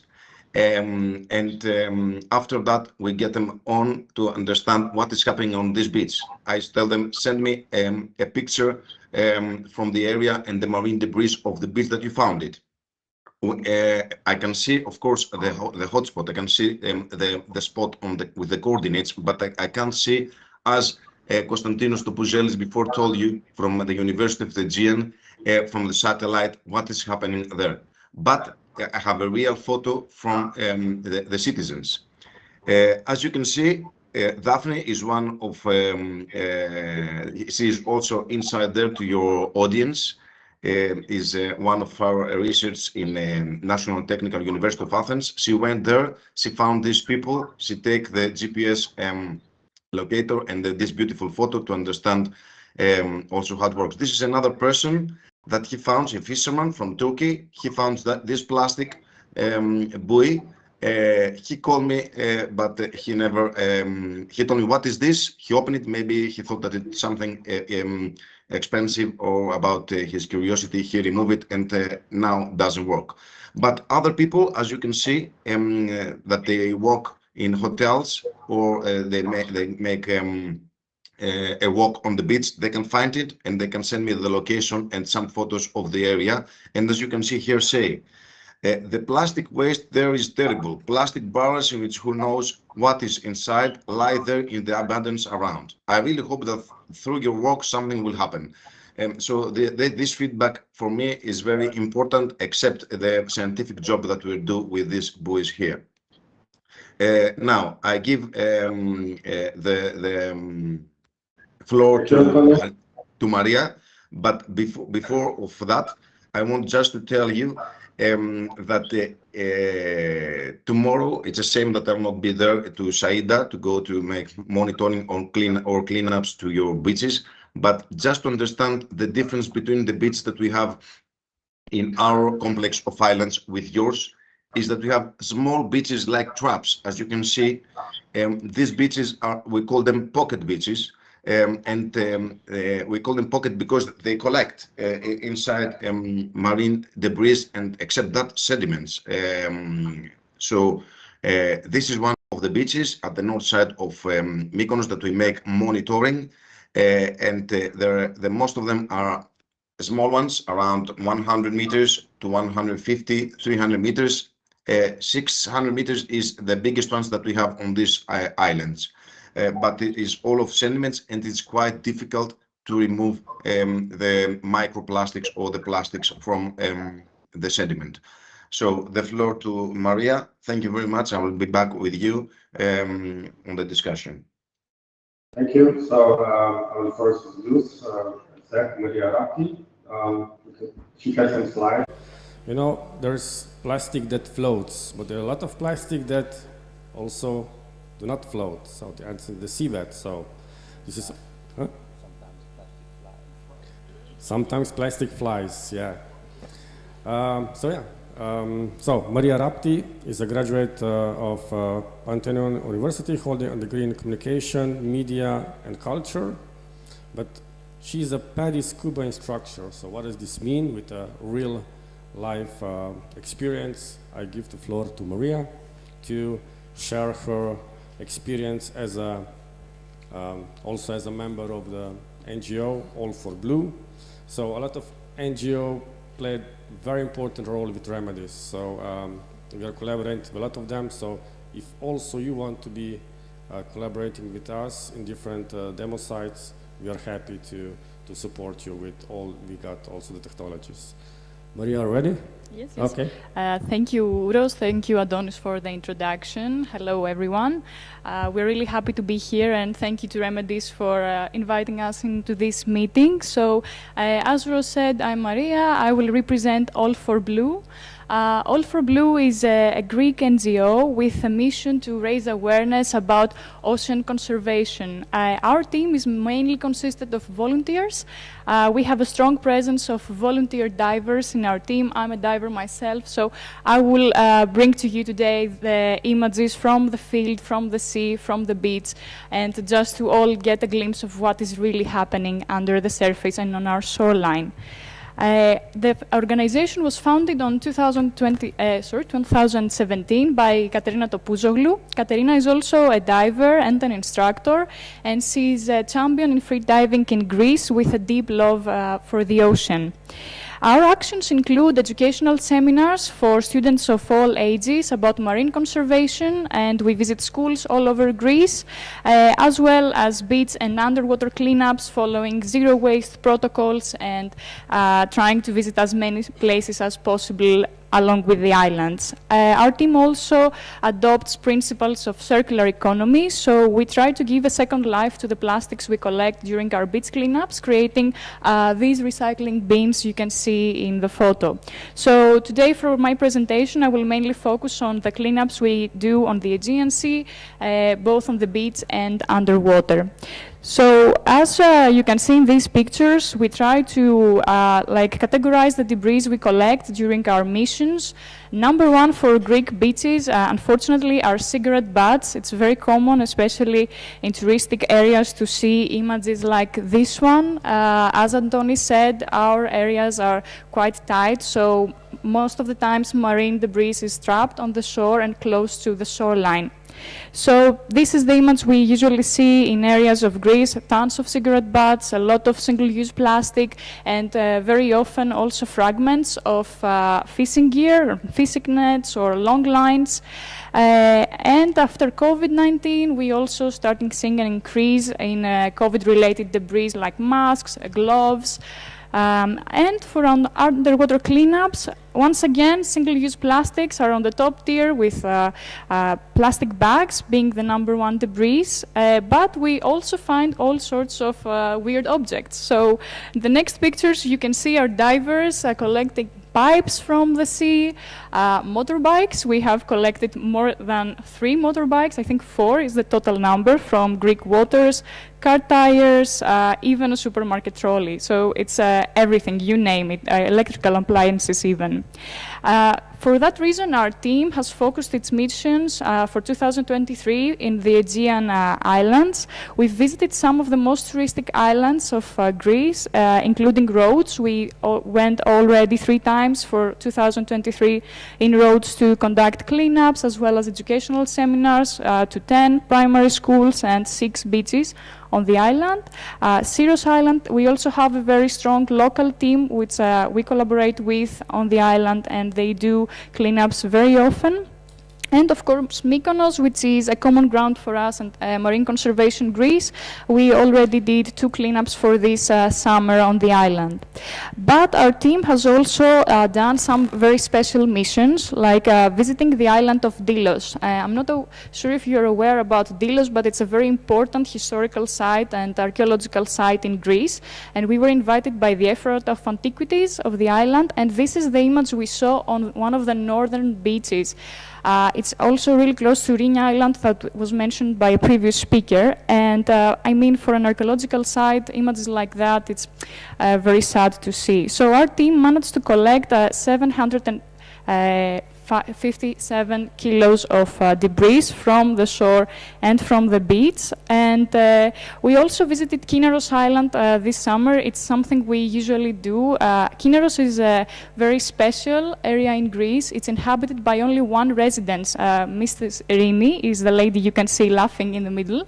And even in this very remote area, which is near Kalymnos Island, we even there found debris underwater. So some observations that our team has made is that wind-exposed areas and heavily touristic areas are mainly affected by plastic pollution, and we usually see a seasonal variation in the debris. So this could be due to local authorities trying to prepare the islands for the summer season, or due to wind changes, as Adonis mentioned before. There is a lack of proper waste collection and management, unfortunately, in Greece. It's very common, in especially touristic islands, to see inappropriate bins being placed next to the beach. So many times debris just flies due to the wind and pollutes the ocean. And of course, as you saw, even in less populated places, we have still plastic pollution, so there are no boundaries. And what we see from our educational seminars, which is very optimistic for the future, is that young children actually make excellent volunteers. When you talk about the problems that we face in the ocean, they're so keen to help, and you can see like the inspiration in their eyes. So we believe in All for Blue that education and awareness plays a pivotal role for everyone to change their perspective about marine pollution and marine conservation in general. So thank you very much, everyone. Thank you. So do you want to have some questions for them or later? Okay. Just to give a short intro. So there are partners. In Remedies, we focus on multiple stuff, but most important is to include you, raising awareness.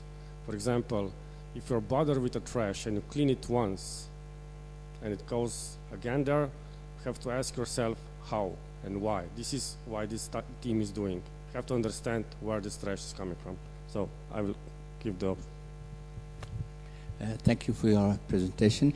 I would just, I'm wondering if there is any way, like, to link some in education, the field of education, in the schools along, the coast, in different areas, like, for example, in Europe and in Morocco, and come out, with some, Mediterranean, educational Mediterranean charter for the school. Is there any way, like, to really establish that and elaborate that?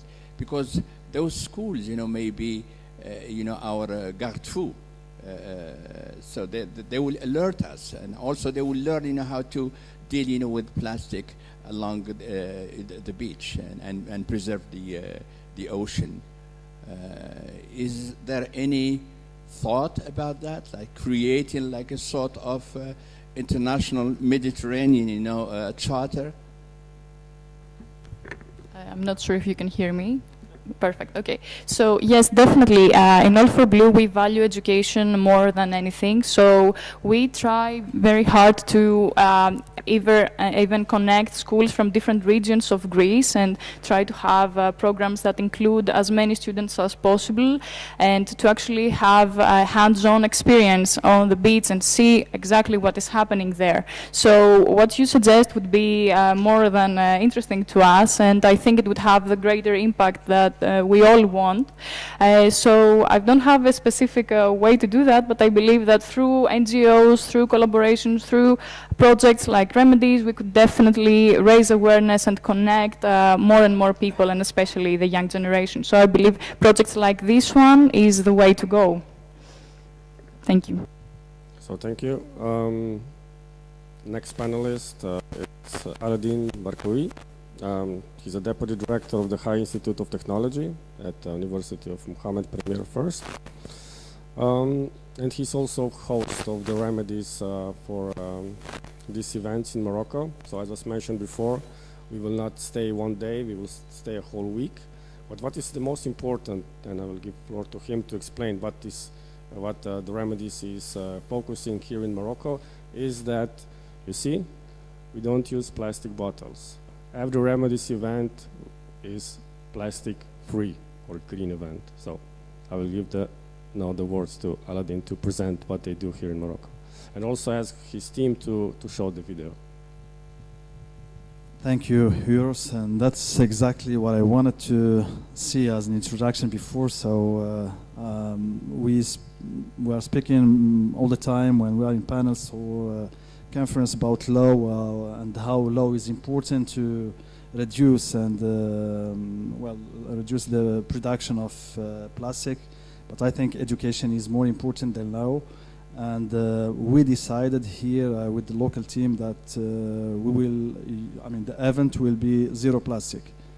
And it wasn't difficult to do it. I mean, when you decide to do it, you can find the alternative. And this is an opportunity, since we have here most of the audience are PhD and master students. Education, and try to spread the word, and also to avoid using plastic like every day. So the big loop, as Sinajib said before, there is a huge production of plastic, and 234 million ton into 2020, and it increased to 460 million ton in 2023. And as it was said before, most of this plastic end in the ocean. So if we don't do anything, by 25 we will have more plastic in the ocean than fish. And this is not just to caricatures, this is a reality. So we need to do something to avoid these problems. So this is the big loop. Now, why Saidia exactly? Simon, can you just go to the next one? Saidia, because for people that they are not from here, 20 years before, it was like, let's say, semi-urban city or village. But the transformation was really big, and now we cannot recognize it.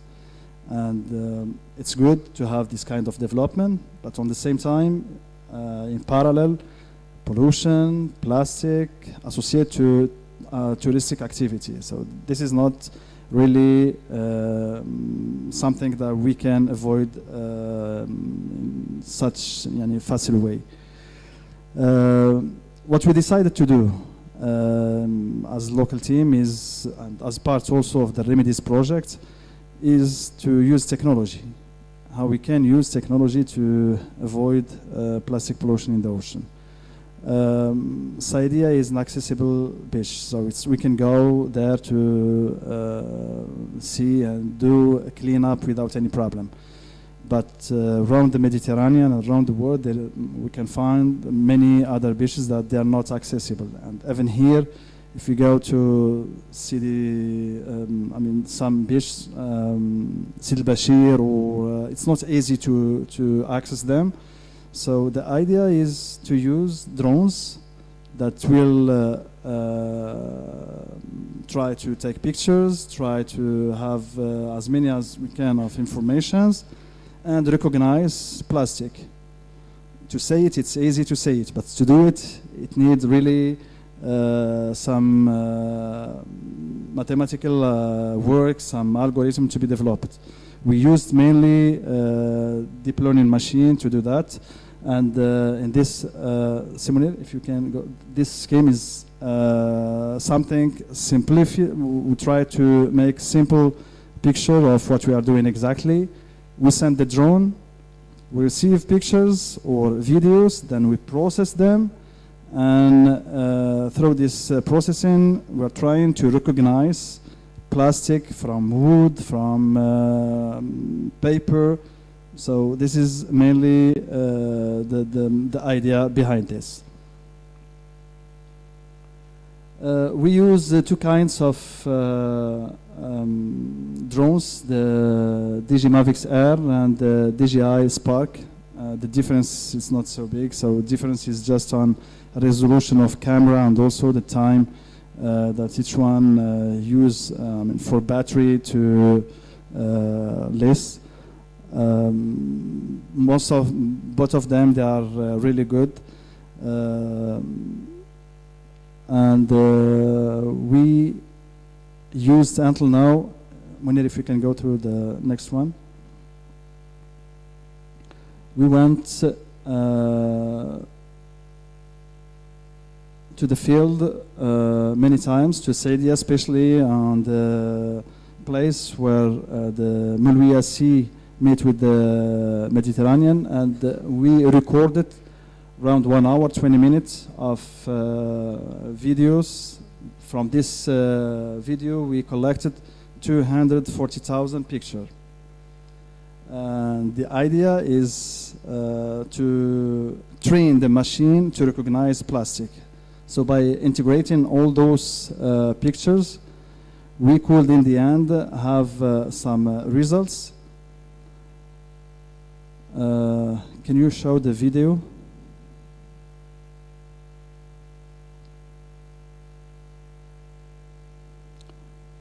So here is the machine flying, the drone flying, and then trying to recognize everything in the sand. And what you have as numbers is the accuracy of the method. Until now, we could recognize plastic as first step.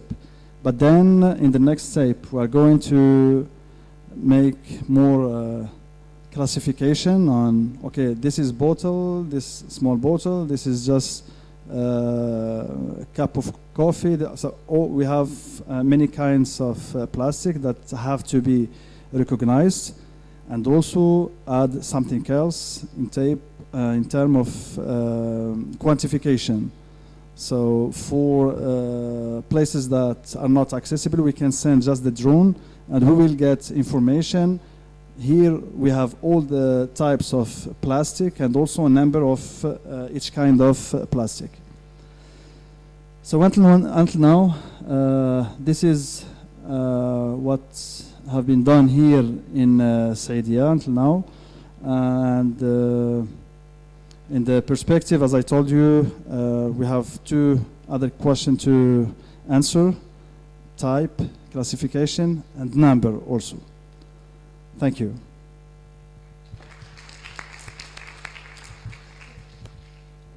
Thank you, Aladdin. That was very amazing. So we're happy to have you in Remedies. So we will continue. So I have a question for the audience. Please raise your hands who cannot live without the Wi-Fi or the mobile data.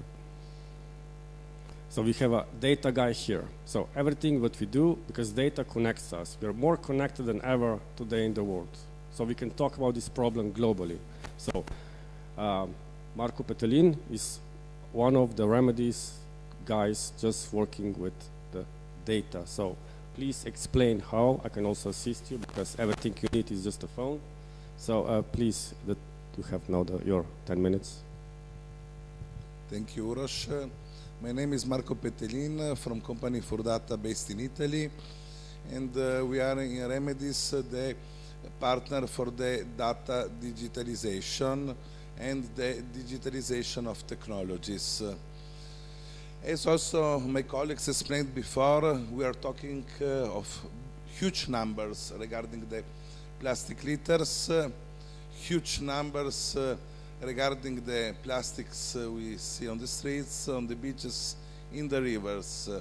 And as also the speaker before from the IMODNET community explained to us, there exists already many public data sets where the data is collected and shared. Thanks to the technology, to the digitalization, nowadays we can act as one human brain with all the data we get from different sources. The digitalization helps us to have the big picture of what's happening. And obviously to understand the big picture, we'll need to have the data that is homogeneous, that is comparable, and then can give us new insights. And the monitoring activity to many may seem annoying, or why you don't just collect the litters or make prevention and we'll solve the problem. But the monitoring, the data collection is crucial, like in any project where the analysis and design of the solutions is the most important. So the monitoring will help us in design new policies to prevent plastic litter pollution, new policies to help industries and retailers, all stakeholders that uses plastic to find a new idea solution to resolve the problem. So inside the Remedies we have many technologies that tackle with this problem for prevention and removal. One technology is very futuristic from Aladdin team that uses the AI machine learning to recognize the plastic on the beaches. Then we have, for example, from the friend from the river clinic in Italy that has a machine that removes from the source in the rivers the litters. Then we have underwater drones that with camera or sonar find big litters on the sea floor or also in the sea surface. And then we have also to tackle with microplastics. Microplastic is the hidden enemy. If you think to a bank card or loyalty card that all of you maybe have in the wallet, one card, the weight of one plastic PVC card is 5 grams. This is the actual amount of microplastic each of us eat every year. So every year we eat one plastic card through the food, through the air, and through the water, because it's very small and is difficult to filter and identify. So you gave very nice intro to our final panelist, Katrin Schuchen from Germany. So please, if you can put her on the screen so she can share her slides. But before, you have the comment here? Okay. Thank you very much. And now we just opened my mind and put, some very important data, inside that I hope, will stay there for long. Two things, both of you, talked about, this kind of monitoring. And I would like, to inform you that there is, Berkane has become now, throughout Morocco, is the smart city, classified as a smart city. And we have a very important project in Moulouya River. As you know, Moulouya is classified as a Ramsar site. And they have this digital, system monitoring and evaluating only birds, vegetation and water. So with this system, I think we can also monitor and evaluate the plastic in the river. This is very important. And I think this is an opportunity, like, maybe to talk to the province of Berkane and integrate, this system with, the project, which is in fact, funded by the Ministry of the Environment. It's a very important, project. And with the university now, thanks to God, we have some, intelligent people, clever people that, we can really integrate, this system into the project. And thank you. I want to comment?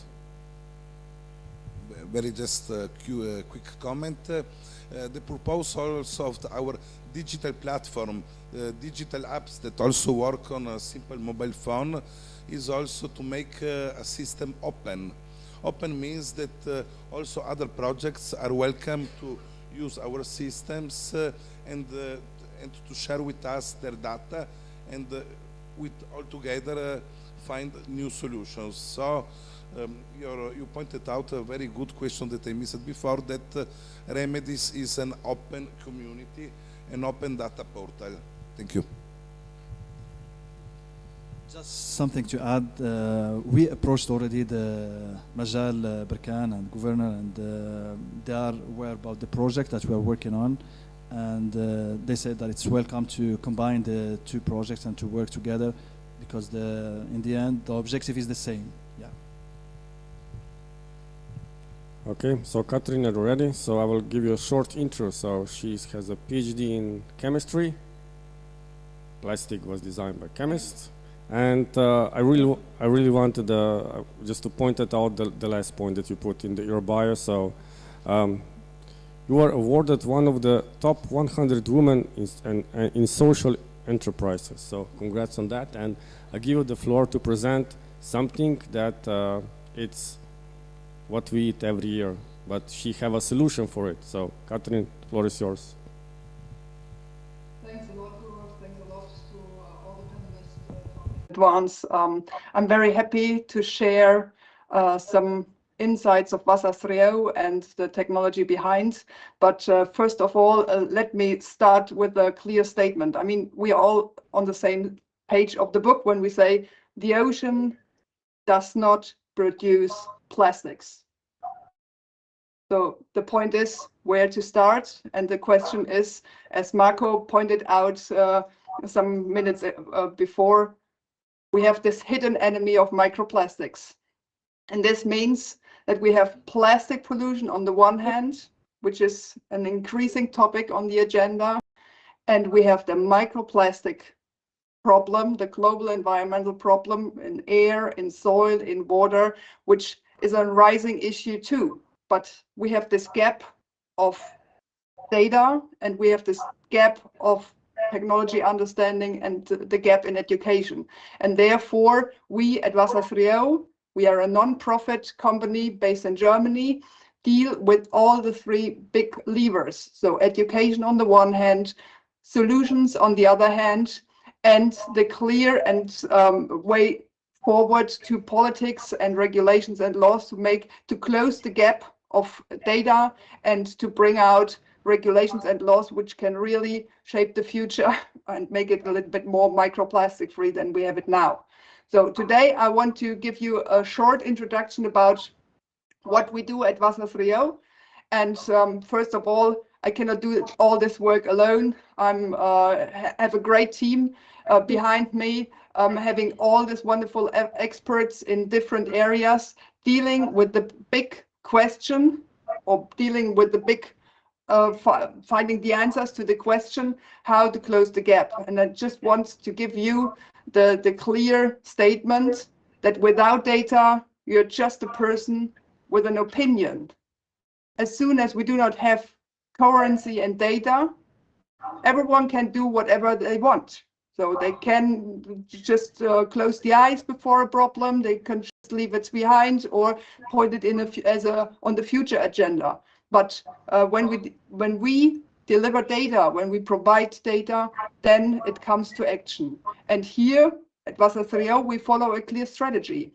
We believe that detect, remove, reuse can close loops, because when you know the pollution, you can remove the pollution, and you can think and act in a circular economy and zero waste strategy, and you can put the resources you removed or the waste you removed from the systems and put it as resources in the future in reuse options. And at Wassersrio, we start at the beginning with the detection, and the detection usually starts with a sampling. And here we set up standards. We set up a standard for microplastic sampling. We set up a standard for microplastic detection, and we collect data for more than 2 years now in a wastewater treatment plant in Germany. And now we started in Remedies at the demo site in Mykonos to collect data about microplastic in our wastewater streams and about microplastics in our waters itself. And we follow the strategy that we need not the information about the polymer type, we need the information about the pollution. So microplastics per liter is the scale we are talking about, because when we know the microplastics per liter or per cubic before and after treatment, we can really not estimate, we can really set up data and bring the data for removal efficiency.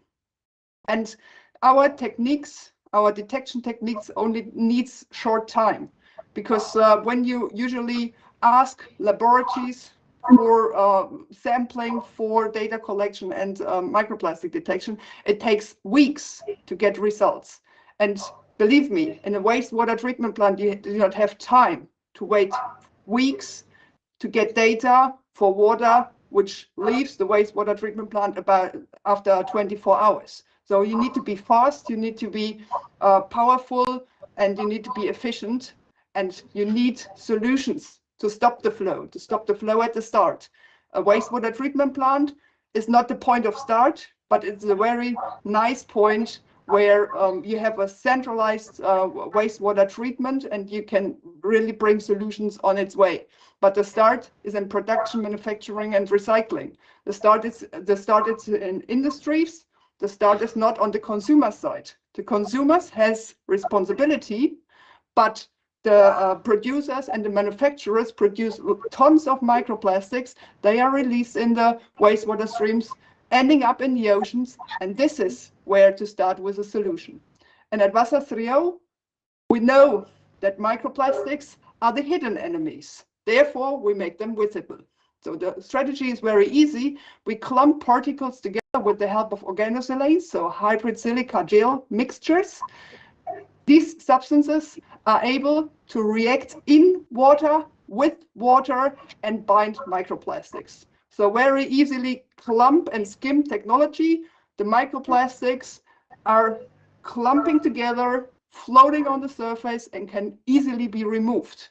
And by making them visible, you're talking about really big concentrations in water, and you're talking about removal strategies. And removal strategies means that you first clump or first localize the particles, then clump them together with the help of the hybrid silica gels. The particles float on the surface and you can remove them. This is an example from industrial wastewater. You can directly see we're talking about a large amount of microplastics in this water, because this reactor where we proceed our Wassers Rio technology has only 200 liters. So 200 liters, and in the end, this is the waste coming out of the process. So this is where to start.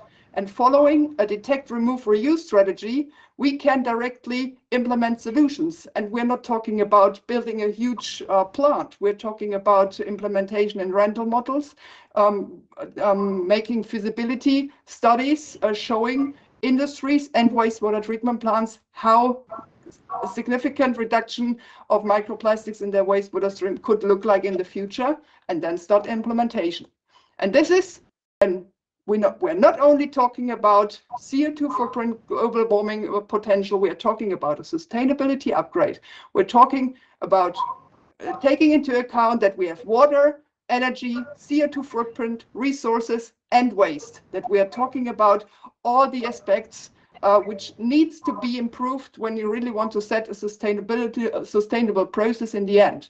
And this is what Wassers Rio stands for. We are a non-profit company. Many people ask us why do not put this innovation and the patents into a normal company. We believe that water is a human right, and as a human right, you need responsible solutions, and we have a social challenge, and therefore we go the way of a non-profit and open innovation startup. Thanks a lot.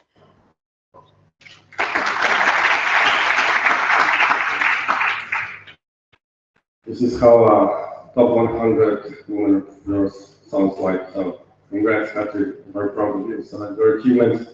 So yeah, I see a lot of attention from you. A lot of you take pictures and so on. So I open the floor to you. So whenever you have a question to the panelists, you want to comment, also to the partners of Remedies, you want to express something before we go to the second round. So now is the time. We still have a good 20 minutes of the debate.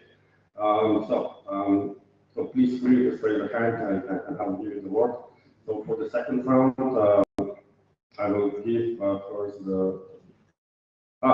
come here closer, please. So it's another Remedies partner. So Len. Thank you, Roche. Salam alaikum. Bonjour à tous. Sylvain Petit, I work for Smile, an NGO working with small islands around the world. For us, remote detection of plastics on the remote areas of islands really connect islands from everywhere, as many other coastal Very nice. My question is for also for Marco maybe, is how much, it's a very profane question. I'm no engineer, no doctor, engineer, anything, but I would like to know how this machine learning process you both talked about is connected with the activity of cleanup and characterization we do. When do you connect the two? Knowing that after characterization we have a clear map of the different macro, meso, micro, no, but plastics. Yes, can you maybe shed some light for us on this, please? And thank you to all the panelists as well. Yeah, well, according to the protocol we are developing, this monitoring, and we have to schedule it like before doing the cleanup and all this stuff. So it's linked, and the place where we are doing that in the first stage don't need to be cleaned, you know, because we have to train the machine to take pictures, to have, for the machine to be performed, we have to train it. And to be trained, we need pictures. We need as many as we can of pictures. And as we said, we are talking just about macro and meso until now. So, okay. It was difficult for us first to find the best location where to do the work. Because in the city of Saidia, let's say the commune is doing a good job and it was clean.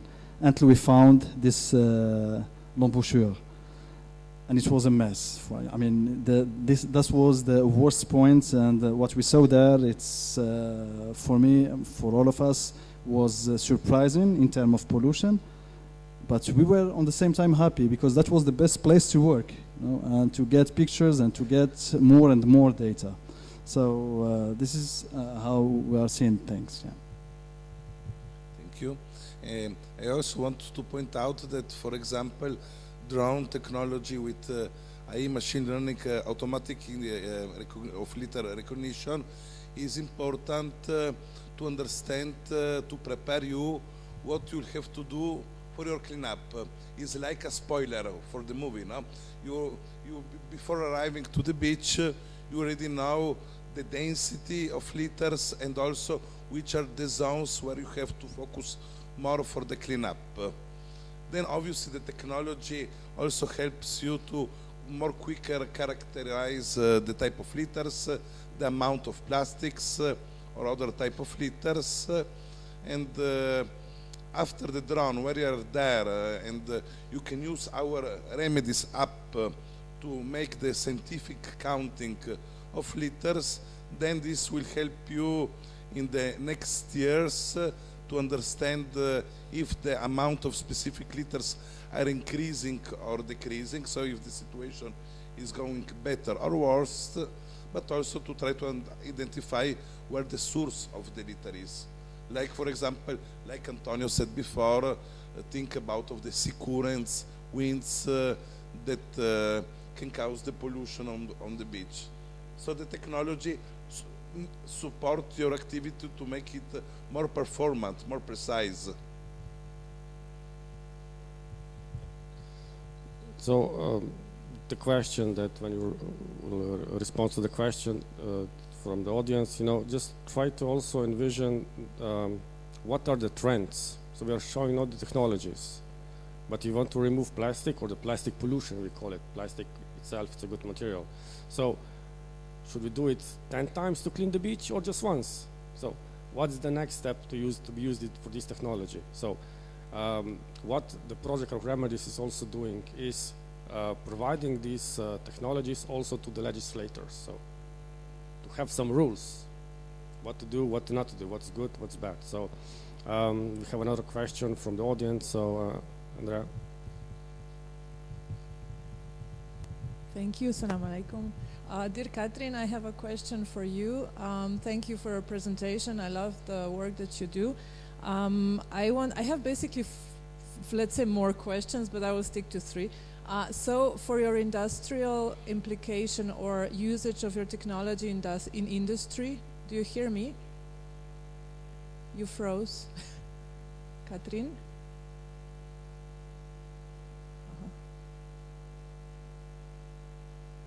Okay, she's back. Do you hear me, Katrin? Okay.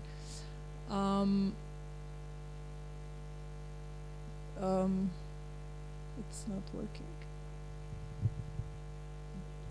Hello, do you hear? Okay.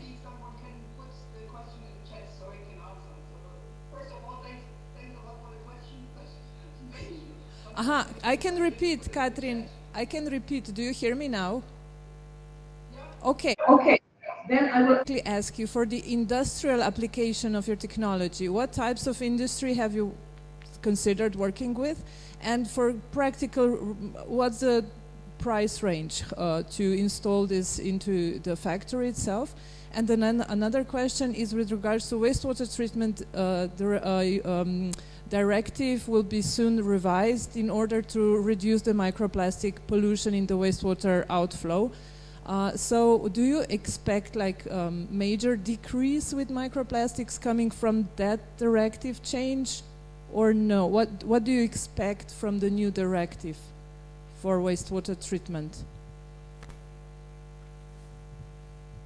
So the first two questions arrived in Germany, so I will first answer this one. The third one not, maybe to use this known. Anyway, I will answer it. From the industries, we are working with the production, manufacturing and recycling industries at the moment. We are running rental models more than 3 months in this area to showcase how a sustainable solution and implementation of Wasser PEX technology could look like. This is very relevant because many industries in this area are now putting more value on water, because water is a resource which will cost money and energy in the end, and they want to reduce the amount of fresh water, and therefore reuse of water and circular water is a topic on the agenda. And for the industries, this is the economic benefit. It's not about microplastics removal as a point 1 on the agenda. It's about resource recovery, it's about water reuse, it's about circular economy, it's about energy reduction, and then microplastics removal. And we just give them as non-profit organization the chance to build a sustainable process with microplastic reduction in the end. So we have this microplastic reduction on the first point on the agenda. The industries have it on the 6th, 7th point on the agenda. They do not need to implement solutions because there are no regulations and laws.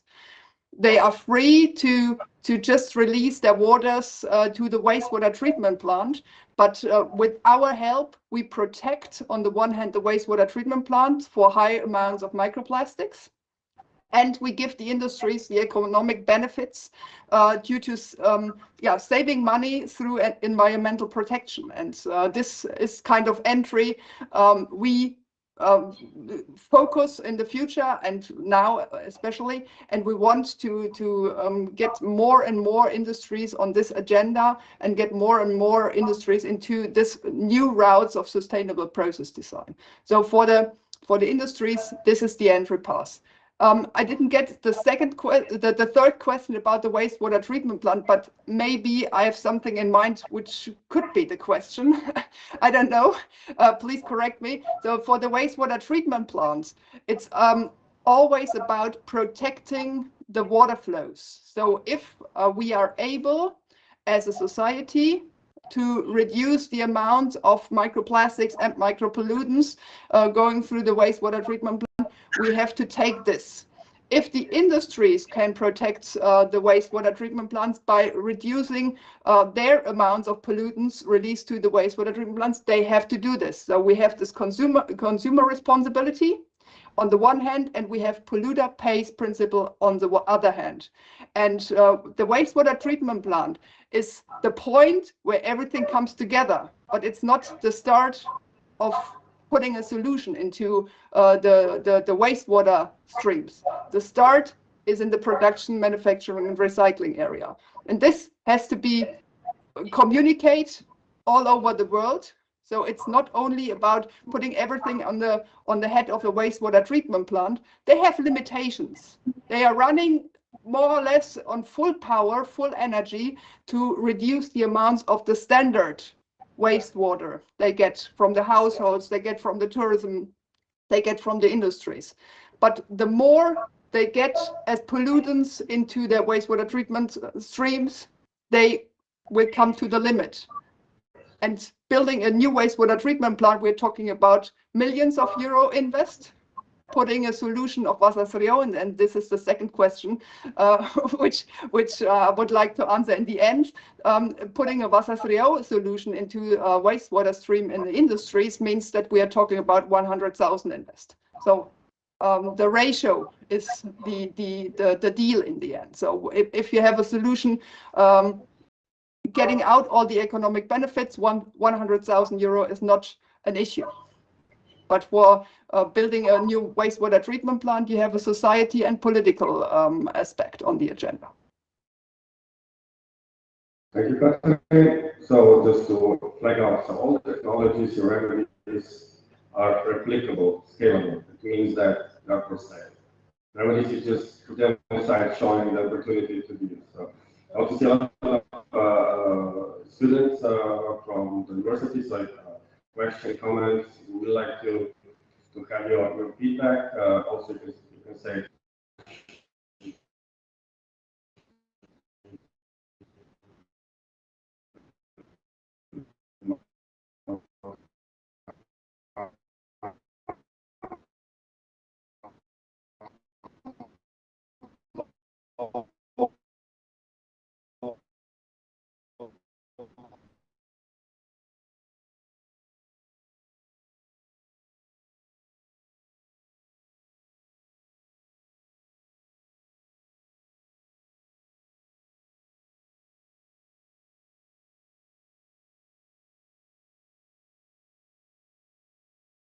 Les déchets se fait selon le programme national des déchets ménagers, donc qui est réalisé. Donc on essaie donc de prévenir dès le début les en Méditerranée. Merci. That's a big question where it goes. We know, the source that the plastic comes out from, but where it goes. So, as I told you, they collect, sometimes they collect, we have a lot of municipalities that they collect, their, plastic, and some, landfill are controlled. So sometimes, they really select, the garbage and take, plastic, Of course, right now she, before in her presentation, she said that in 2023, the use of plastic has gone up. Though we have a law preventing using plastic, there is a law in Morocco, but there is not a large judicial framework where you can really penalize and say, well, this is not legal, this is legal. So we have to work a lot, elaborate on that a lot. So now we are talking about recycling. As you know, like of all the variety of garbage we have here in Morocco, 10% is plastic. 10% is plastic. But how, what is the amount of the plastic recycled? We have no idea. We have no idea. So that's a big question. That's a big question. Also, like if you have the controlled landfill, so there is no law that permits people to really reuse plastic. So sometimes you have some, they term illegal collectors. So they go to the dustbins and try to collect plastic or cardboard to send them to Kenitra or Casablanca to recycle them. So I think we are halfway. We have really walked halfway to get to our goal. Where we have to recycle, plastic, at least, 80%, 100%, but 80%. So we'll see what's going to happen, you know, in the coming years. Because right now, you know, Morocco produces plastic and receives plastic. And I think Remedies should really work hard on the international laws, because some plastic, you know, comes to Morocco, you know, from the international laws. You have a lot of tankers, you have a lot of big, you know, fishing boats that dump all their garbage into the sea, and then it ends up here in Morocco. So we should have an international patrolling, you know, guards, at least, you know, penalizing those tankers and those, you know, big, you know, fishing boats that, you know, pollute, you know, our oceans. So, you know, as we say in Morocco, in Moroccan Arabic, if we have one hand, we cannot applaud. We need two hands, you know, to applaud. So here, you know, here with you, I think we can applaud and give, you know, some very sounding good, you know, applauding. But just by myself, I cannot applaud. I'm only one hand. Let's give the mic to the young generation. So thank you so much for this initiative. Maybe I don't have that much knowledge about the topic, but I could just say thanks for this important initiative. Thanks for the representatives and the experts of this topic, basically. You try to raise awareness towards the plastic and its dangerous effects on the ocean, right? The nature and the human being. As you've mentioned, it is the time to find solutions and to at least reduce this kind of pollution, right? And I think this problem is worldwide. If we are going to talk also about the fast fashion, right, also as one of the causes of this phenomenon, right? So my question is, could fast fashion would be like a cause of this, and also could recycling would be one of the solutions towards this phenomenon or this topic that we're discussing? And that's it. Thank you.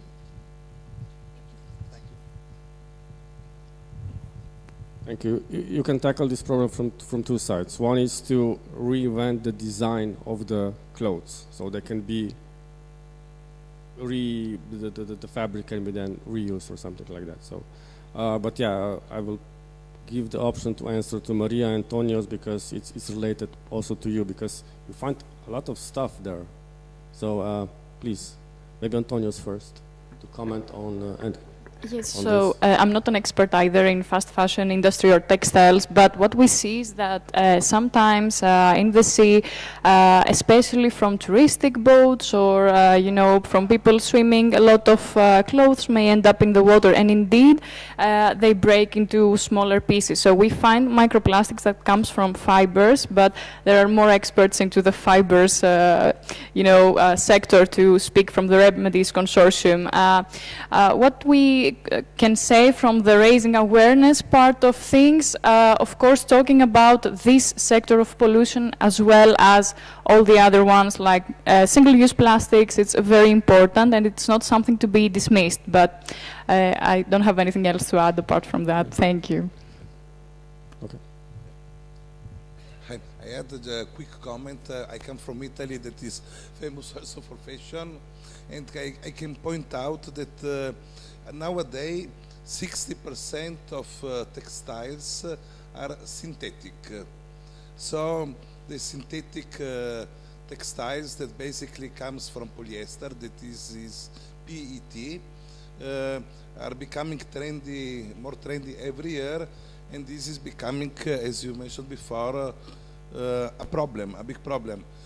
In Italy we have the biggest textile waste hub, where for cotton the technology, the protocols are already very improved, and most of the cotton nowadays is and can be recycled, but polyester synthetic textile is still a problem. So obviously we have the industries has to think to bio-based solutions, also to think in research to make more resistant the fibers to prevent microplastic pollution. And obviously, we have to invest in new systems for chemical or mechanical or thermorecycling of those textiles. Thank you. Well, in my opinion, I still believe that education is the key word of all this. I mean, in two sides. I mean, if we go through research and development and we can find alternative to this textile, polluted textile, it's an option, but also education in terms of our habits.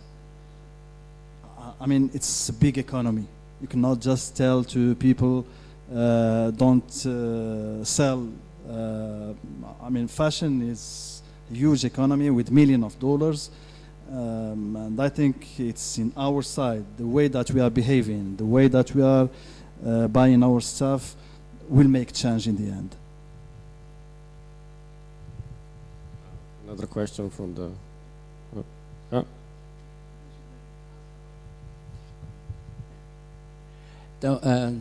Your question is very, interesting, and recycling, reusing, plastic is not something really new.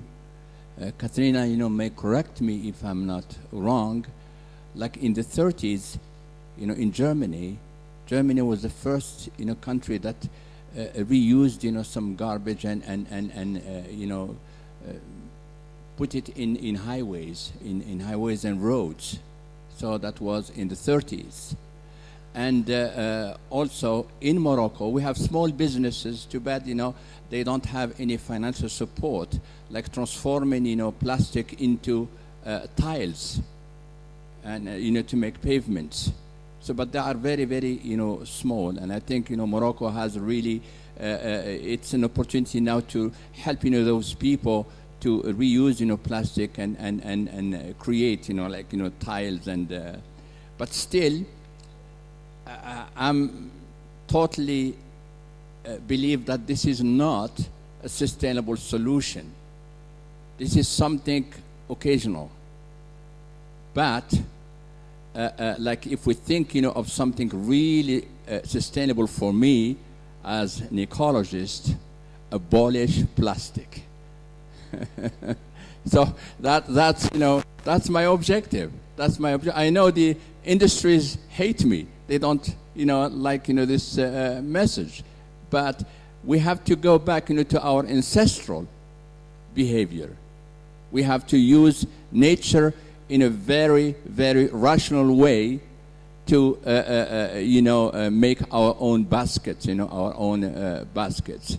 Because when we had a funny project. This lady, Moroccan lady living in Canada, she came to Barkan and she talked to me about a project, recycling, plastic. And the foundation at the time, was named UFUS in Berber. So we worked with her. We taught, some rural women, to really recycle the plastics and make bags, belts and many products. But at the end, it turned out that those women that were taught how to recycle, plastic started buying new plastic and using, the new plastic, not recycling. The new plastic, they would go to the shop and buy 2 kilos or 3 kilos of plastic, to make, their bags. So this is not a solution. So we will now have a for the concluding remarks. So still we are giving the word to Antonio. So I didn't forget you, sorry, but it was a good debate here. So please share your thoughts. I want just to say that because you have the title, How We Escape the Tide, I can say that we cannot escape. We can manage the tide, we can manage the plastics, because there is not a way, I think, to find other materials and on the industry to work without plastics. But we can manage it. And how we can do that? We can do that with As you can see through the research, the last years, if you saw, they changed the caps of the bottles from the refreshments. So the plastic is the same, but we manage it, and they put a ring around the cup so we don't lose it, so it's one piece. Then how we can do it well is through the education from the first steps of the new generation, because our generation, as you understand, is full of plastic all around, from the PC that we work, from the mobiles, everything. But the new generation to the school, they will learn how to manage the plastic, and only with this, as I understand from the workshops that I attend with many industries and people that they work on big companies, only with education and with the environmental awareness, the kids will understand, and the new generation will find a way how to escape this tide. There is not, I think, other way right now. We give them all the data as the researchers and as people that we work on this project for the next generation to work on. But they need to put this into the first steps of education. Thank you. Thank you. And what you also do, you also clean the beach, clean the seafloor. So it's also important. If something tangible that, you know, this can be seen also like that. So for a short comment or question, I guess we can have it.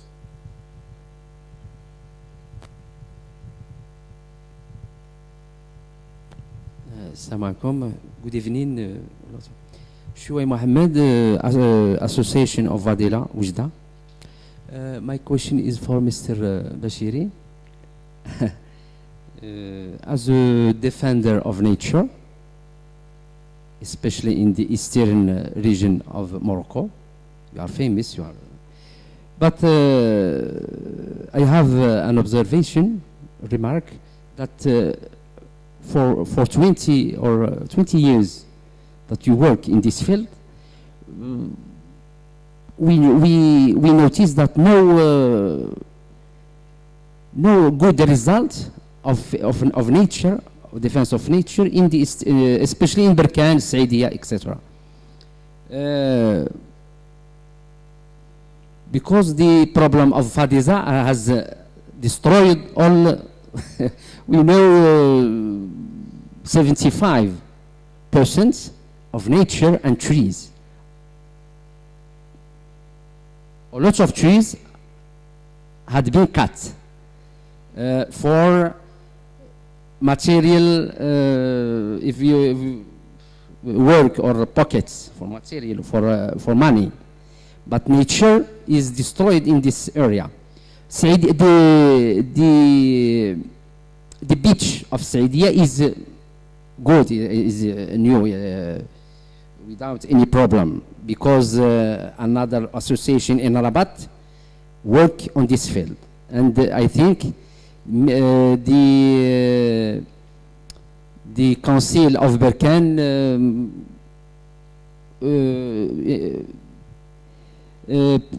work hard on this field. But Mr. Bashiri, the problem, the garden, the famous garden is Saidia. What do you do? What do you work on this point? The garden, the famous garden. Thank you. Famous garden is Saidia, near the center of tourism, because we know that we hear that it will be also all the trees will be cut. Okay. What do you do as an association, as a defender of nature in Saidia and Berkane, with the aid of other associations? Thank you.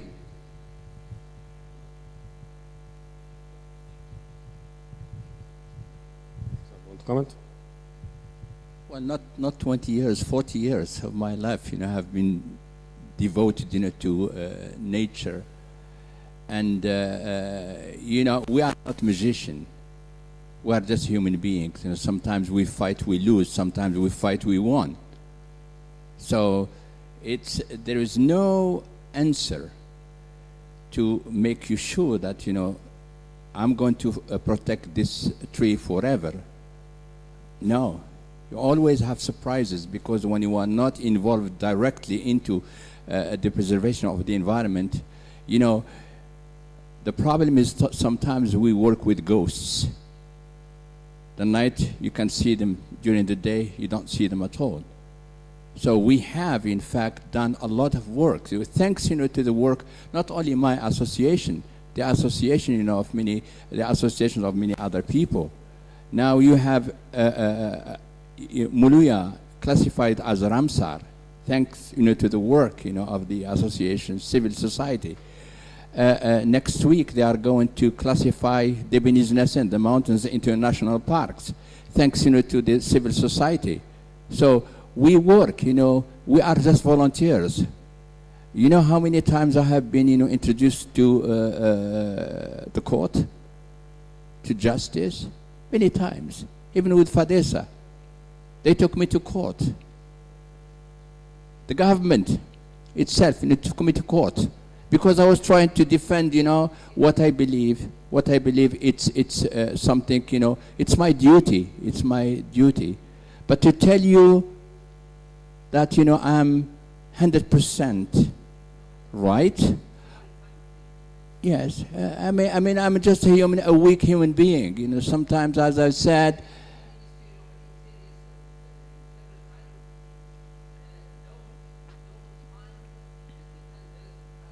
no, you are wrong. No, you are wrong. No, you are wrong. You know, I fought with five, you know, ministers, 5 ministers of interior, 5 ministers of tourism, and, you know, some battles I won, some battles I lost. So thank you. Yeah, so in the new generation we have a term called influencers. So something can become very trendy so fast. Before, you really have to be standing or beside a tree to help to cut it down. But now we have other options, other pressures to the government. It was nicely said before, the pressure to the legislatures and so on. But we need data. The Commission, through the Horizon project, is building on science, on data. We are a scientist, we're not magicians. But as a scientist or engineers or technicians or even other types of social science and so on, we are always working in good of the humanity. This is something that it's in our blood. So we created the plastic before because it helped us. Why? Replacing the plastic, the paper bags. So, and the plastic bag was intentionally made to be sustainable, which means reusable a lot of times.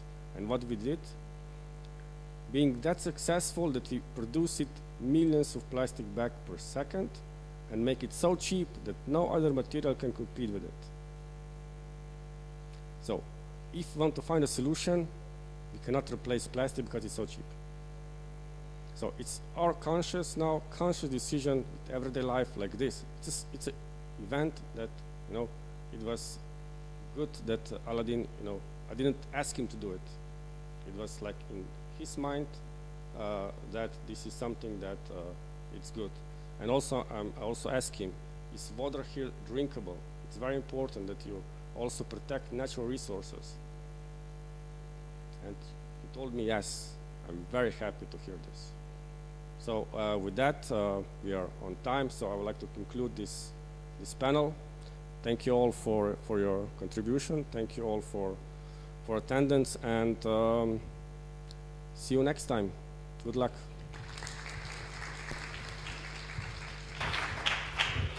I would like to invite the audience for a group photo, please.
قلت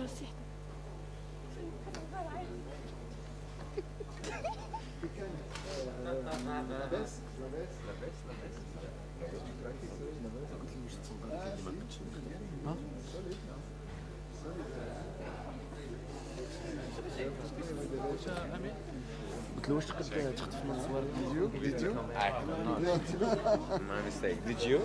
Yeah, every day. Show you. تحلاه.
Bye, Catherine. Thank you.